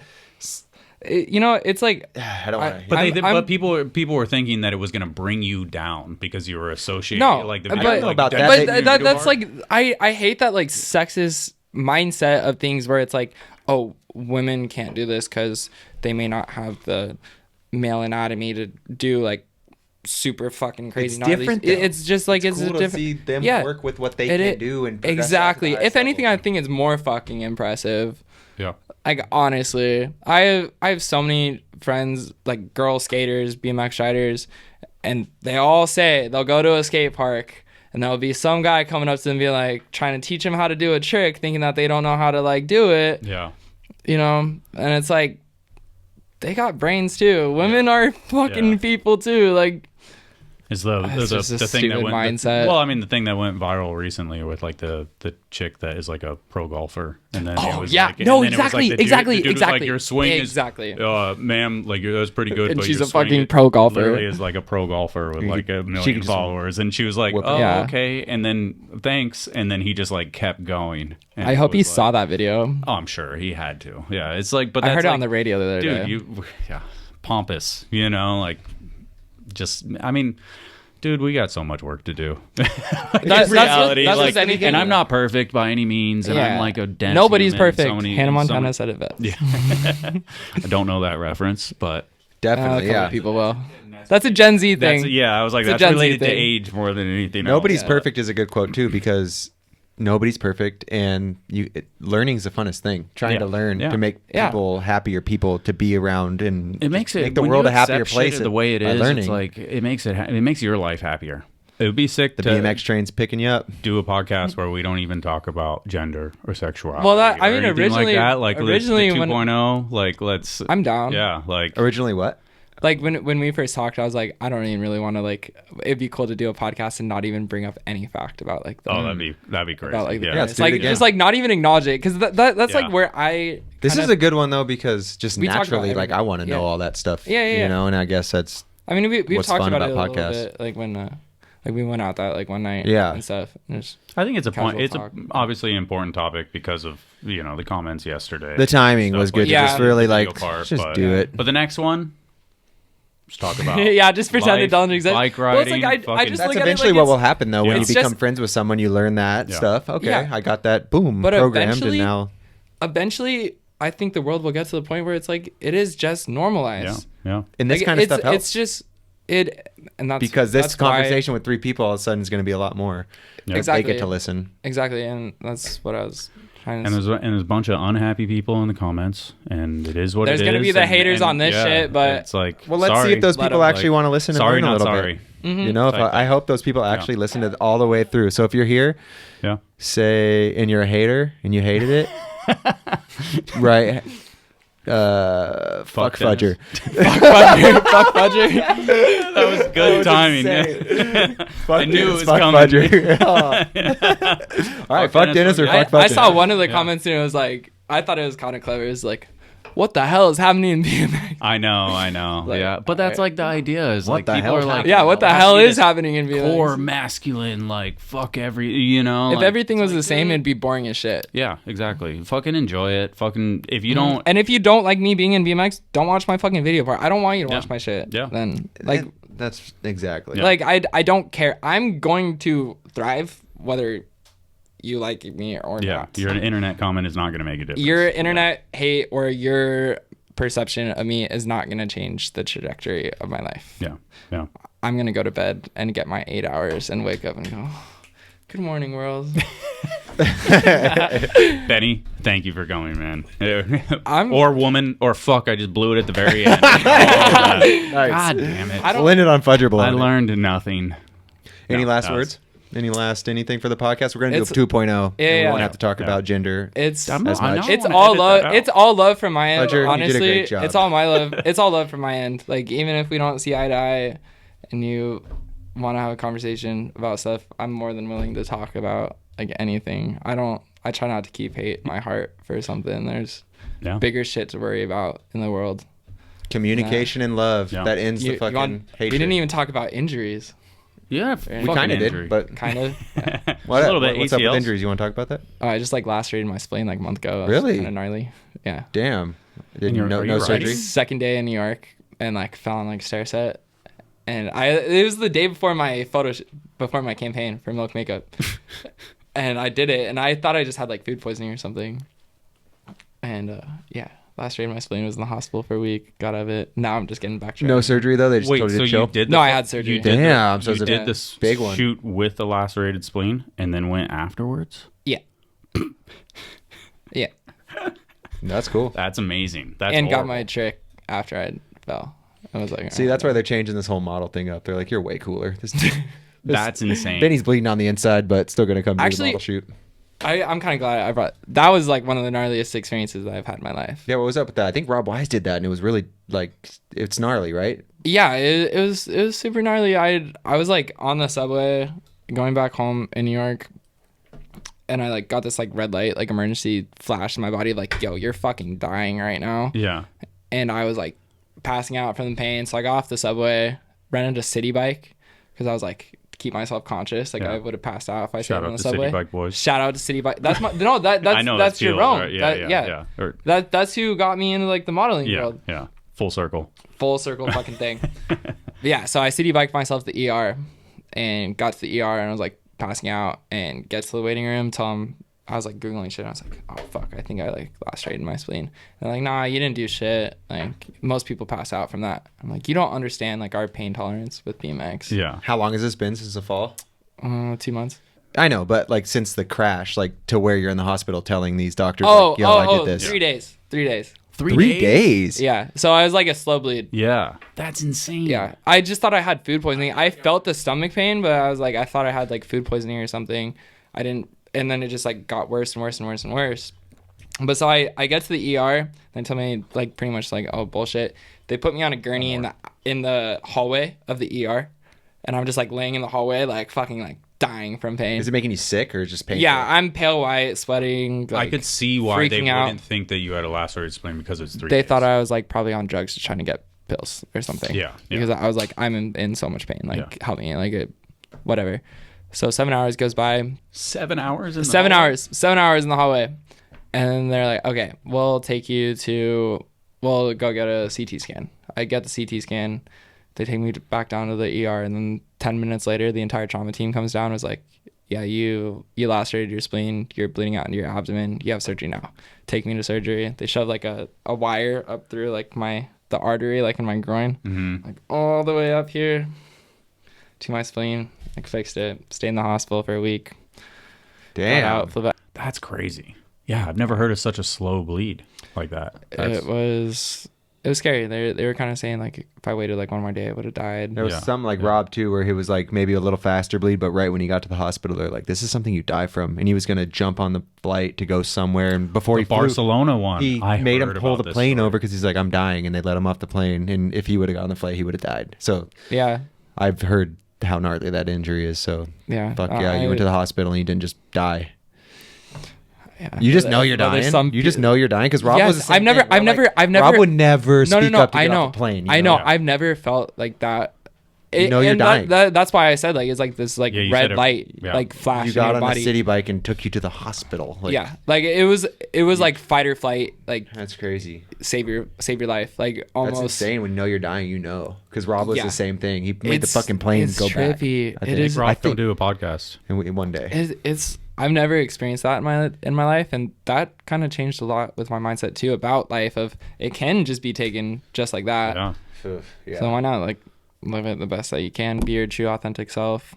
Fuck everybody. I'm sure there would be a couple people being like stoked I'd die, but there would be a lot of people I would hope miss. Nobody you care about. Yeah, exactly. Yeah, exactly. So, Benny the Savage.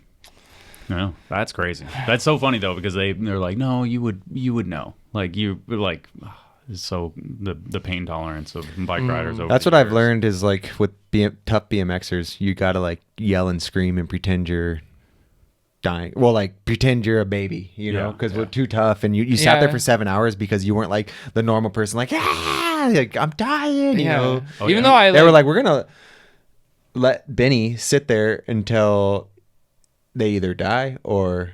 And then they felt like idiots after. Like once the trauma team came down, they're like they pushed it to the limit because you didn't go home. Yeah, they didn't they have me on a heart monitor or anything. Like my blood pressure was like ridiculously low. Oh yeah. And I was in bad shape. That was with my knee. I was like, this thing is broken or dislocated. Okay, we're gonna try and straighten. I'm like, no, this thing is like, I'm not fucking screaming and shit, but this is it was so swollen. They were just like, it's not probably broken. Well, like I had my opinion. Yeah, I mean, I'm done. Any other cool stories before we end this? There probably is. I'm probably gonna think of some on the drive home. Yeah. That's why it's fun to end them though and do another one. It's always podcast is not the last one. So thank you very much. There's always a 2.0. You're only You're only 2.3 years old, so you're good. Like, let's do another anytime. Next video part that drops, or next skate part, whatever. So it was cool to have you on. Yeah, thank you for having me on. And it was actually pretty comfortable, like sitting here talking. Yeah. I thought I was gonna be like freaking out. I was nervous the whole time. Really? No. You didn't in the beginning though, I was like, this one's gonna be like not just like BMX the whole time, which was our plan 3 years ago, but this time was like, we're gonna talk about this shit. I get nervous whenever it's like political stuff. I'm glad to talk about it though, because it's like it is humanizing me in a way where people don't just see like a clip on Instagram. I was nervous, but nervous is good because I was excited. You know, like this is gonna be cool and different. And I kind of live by like saying, if it scares you and excites you at the same time, you probably should do it. And I always live by trying to scare yourself at least one time a day, and I can't do that with riding. So this is like, fuck yeah, let's do like a real fucking podcast and dive into it. You know, what are you doing?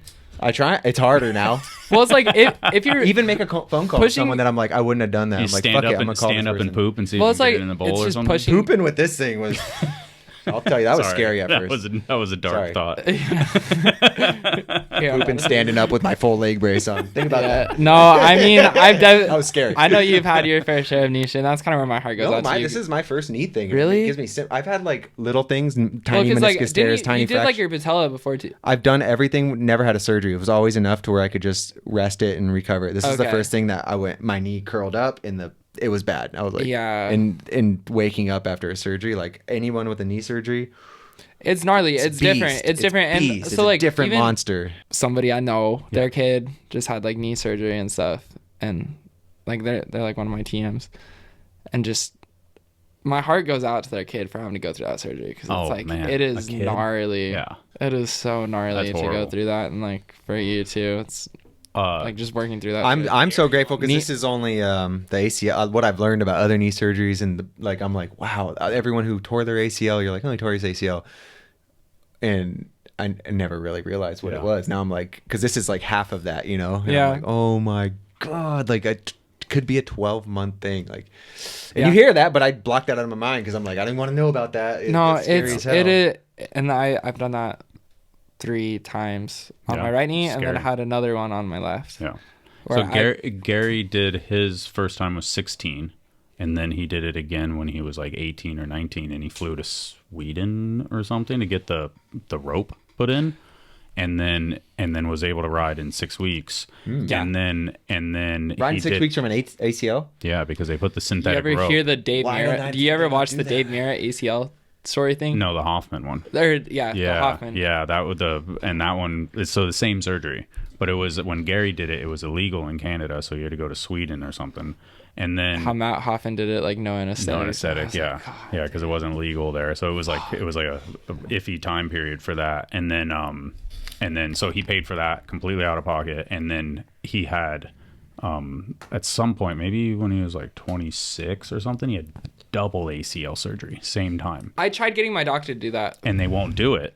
Yeah, and only in very unique circumstances. How would you deal with that though? Well, I was in a wheelchair to begin with because I don't have my ACL on my right knee, and that shit swells up. How would you get to the bathroom though? People would have to pick you up for weeks. I'd figured it out. So there are people that are in wheelchairs that don't. That first few days with even this one, I know. I had to have a piss jug with one leg. Yo, I get a shower chair. I'm good now. You're good now. But just get one because it's really nice. How's it feel to piss sitting down? It's the little things. It is all the little things. That's but how people, how you do it. I'm like, I don't even think about it. You learn right through now. it. Like you really do like learn how to get through it. And yeah, so Gary, just to round it out, Gary did convince his doctor to give him double ACL surgery. Ronnie did that too. I wanted to. So the only I guess now 3 I don't people. have my ACL right now because if you can't get both. Yeah, I wanted to have both. I wanted to have. Very true. It is better just to figure those 3 weeks out to get it done. Well, so I'm 23. I'm getting this done before I turn 26 when I'm off my parents' insurance. Yeah. And stuff. Gary's. I walked in to go check on him after he had it, and he had both the ice chests, and the room was dark, and he just smelled disgusting, and he had one of those like the birthday party Rice Krispie treats next to him on the couch, and it was like 3/4 gone. And I was like, what the fuck is happening in here? He was just in a dark place. That's actually like insanely dark. Yeah, and it was like it's gnarly. Like you go through some gnarly phases. Double ACL surgery. Now I'm like hearing my voice now. I'm like, was I even talking? No, you're good. You're okay. Yeah, it's fine. Yeah, the first like 4 days, that's what I keep, because I was telling him, I'm like, sometimes it feels like I'm not progressing. Then I'm like, think about what a week ago was, and think about those first few days after surgery where you're just like in so much pain. You're trying to eat these pills that I don't like those pills, but fuck, I got to get over this pain. Then I can't. I did one of my knee surgeries with no pain meds, like zero. Fuck that. Just because I was like I was super scared of like opioid it makes addictions sense. It makes sense and stuff Dude, like I did that. it for like 5 days, the oxycodons, maybe they less. fuck you up. I was trying to get off of them, and I was like weaned it off, and then I was like, I'm done. And at night, not the injury hurt a little bit, but my body hurt so bad. Everything else and everything in my brain said, just take another one. Just take another one. I was like, I've been doing this shit for 5 days. Yeah. That stuff is so dangerous. It is. I don't have that addictive of a personality at all. And it was saying, just take one. Your headache, my skin, everything. It was like little tiny withdrawals. Yeah. No, it is. It is. And I had to be like, don't fucking take one. Don't fucking take one. But they're right there. And I mean, that's why they're like a little bit more. I felt like that was the beginning of like how you would get addicted. Like that night was like, I could see how people would be like, and it goes. I mean, that's happened. Yeah. I'm not going to name names or even. We all have friends that have gone through it. It's scary. That's why I didn't want to take them either. But I was like, the pain got so bad. Yeah. That those oxys are so bad. And that's like a super dark. Like there's partying, having fun, and then there's like that dark. Downer. That's not what we talked about, because it was when we talked. There was other podcasts that are like, you like to party.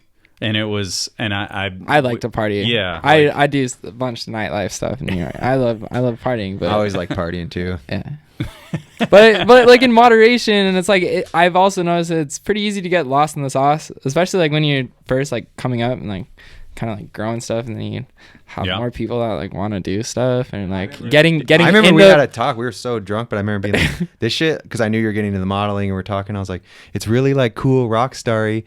But then like if you get caught up in it, and 10 months you're in a house with people that you're like, "This shit's dark." Yeah, no, and I've definitely ended up in those situations. That's kind of where I like pull the reins back and be like, "Okay, it's good you could see it though."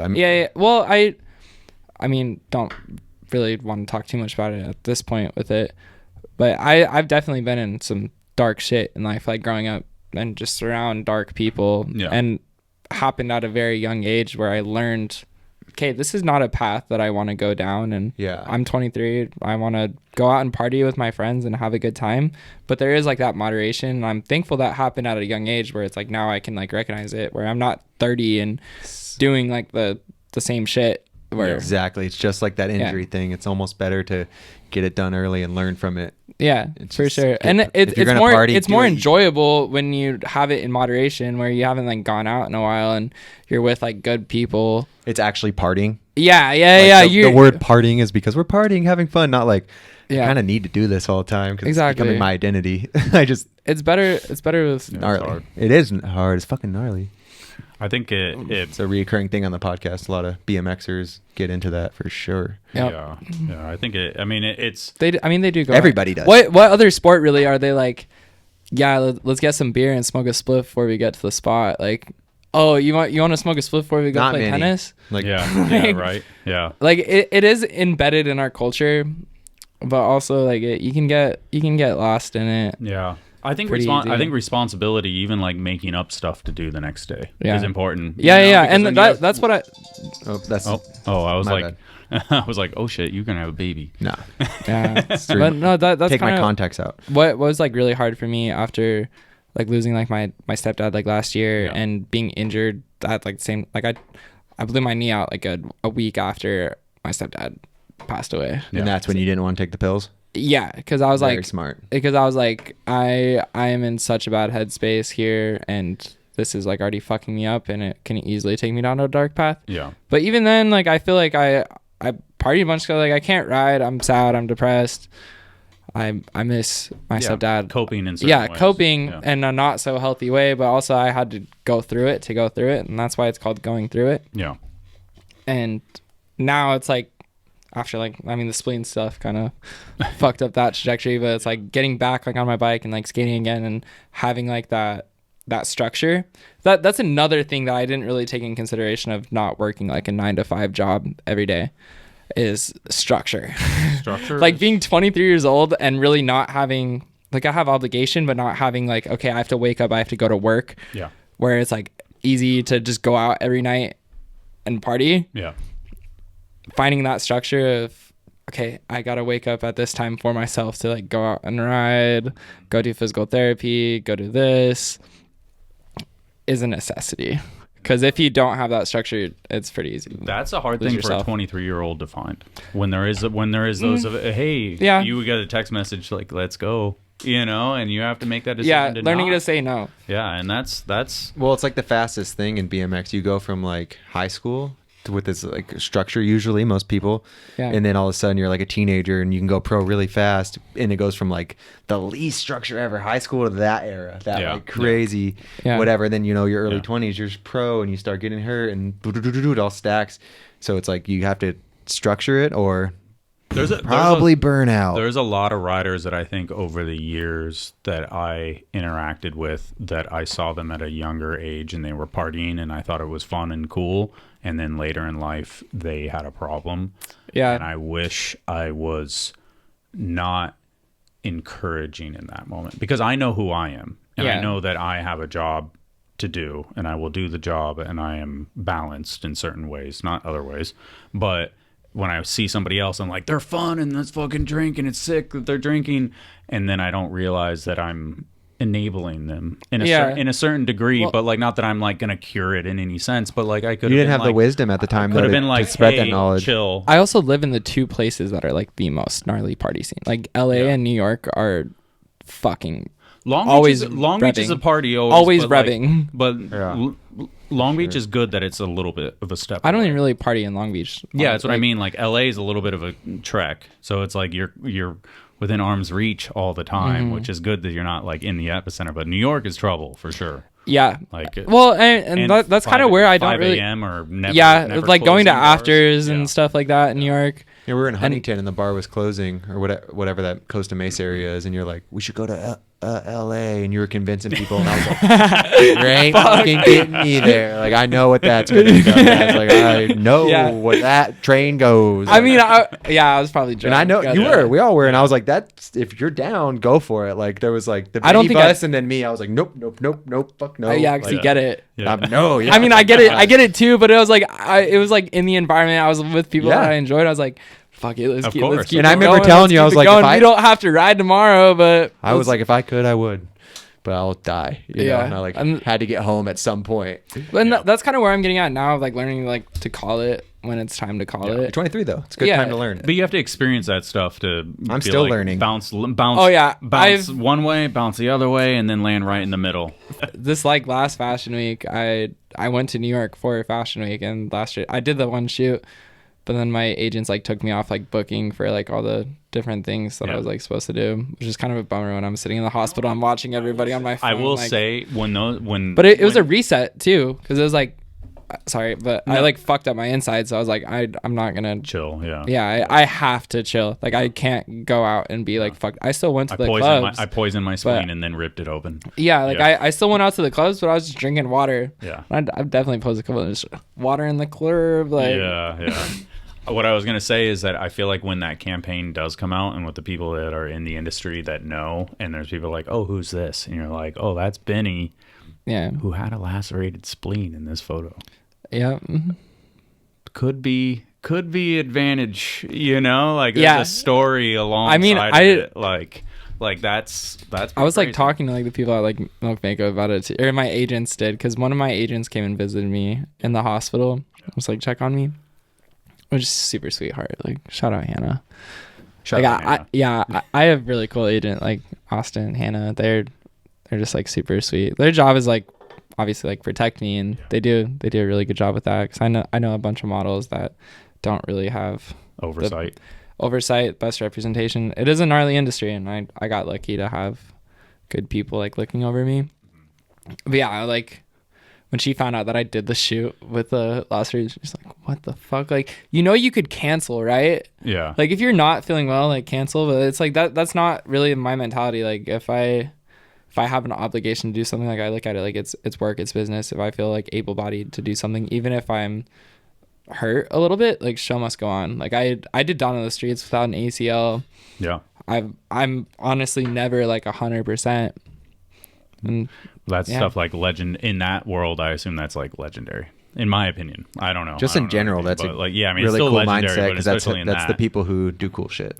Yeah. But at the same time, I'm kind of leaning more towards like longevity of like if it's when it's time to rest, it's time to rest. And I learned that from my spleen. Like, okay, this one I have to take seriously. I can't just go fuck off and party a shit ton. You're already ahead of the game at 23 thinking these things too. Like, just to let you know. Honestly. I hope so. Because some people be like, oh, they're just young. And I'm like, they're fucking 29. Like, they might have missed the like signs on the wall. Like, I mean, it's getting pretty late. Youngest podcast guest? What's that? Youngest podcast guest? Potentially. Nordstrom was 26. Wow. I didn't really think about that. I don't even really feel like 20. And BMX, like when I see like kids like Sissoko, or as I see, youngest podcast guest and maybe the best. Yeah, like doing flares and But it is like crazy. Kids, you forget about age real quick. Kids, 23, 24, like I said, this is the beginning. This is the beginning. You literally are an emerging pro bike rider, putting out video parts, and now becoming a professional model with our first campaign coming out right now. Like this is the beginning. Like that's important to remember. Like you're starting, which is like. It's fucking cool. It is cool. Yeah, stress about it. It is. That Benny but that's like also where it's like I was saying earlier, like taking it slow. Because I have friends who have like gotten really famous just like overnight. Mm-hmm. And then it's like they like lose themselves a little bit. And I don't want to lose myself to like that, or like what you're talking about. Like, yeah, it's fun to party. It's fun to feel like a fucking rock star and like get into those clubs that not everybody could get into. Gotta make but sure it's you a don't mindset. End up in a bad but it's spot. like the mindset. Like you can really lose yourself when they talk about like selling your soul. It's not like the devil fucking walks up to you. It's like signing your name away to a contract and losing yourself in the process of it. Yeah. And like I don't want to lose myself. I want to continue like. I will talk to a celebrity the same way I'll talk to a homeless person. Like if you're a person, you're a person. That's really how I look at it. And people just be losing themselves, and it's really sad to see. Yeah. So I like this slow, gradual incline, even though like a lot of things do kind of happen fast in the scheme of things. It feels slow enough for me where I'm comfortable. The setback of lacerating your spleen, it's like that put things in perspective. That it could just be you come back wiser and more appreciative and like. So it's cool.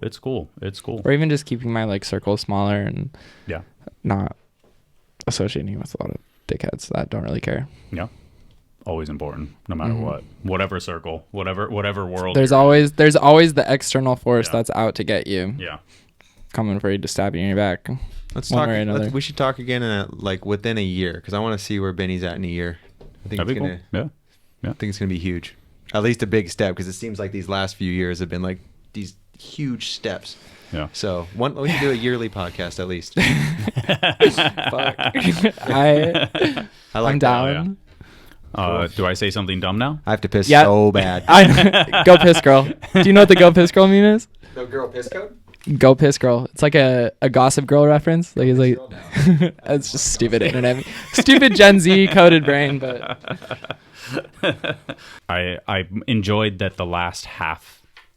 45 minutes we didn't talk about any of the shit that we talked about at the beginning, and I think it's sick that you are at the beginning and that you are gonna fucking come back and do another one. So thank you for coming. Thank you for having me.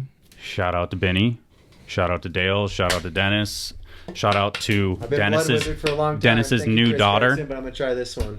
Thank you, Chris Gregson. I'm going to try the welcome board for a little bit. Fuck yeah. Shout out to Dennis's new daughter. Shout out to Dessa. Shout out. Doing a hard job. Shout out Welcome. Shout out Shadow Conspiracy. Sabrosa. Vans. Ryan Scher. Ryan Scher. Burnslow. Aaron Ross. Yeah. Ronnie Bonner. Yeah. And Jason Slar, Devars. Everyone listening. Anyone that was hating that actually listened through got Thank some you for sort listening. Of, yes. yes. Thank you for listening. Is a person. I hope the haters listen. I'm proud of you if you listen all the way through. And if you just like you do. They love bike riding just like you. They're I hope so. Tough as shit. And there's fucking Benny. So sick. All right. Let's cut it. I'm saying so much dumb shit. So bad. I know. I was dying. That was like a world record.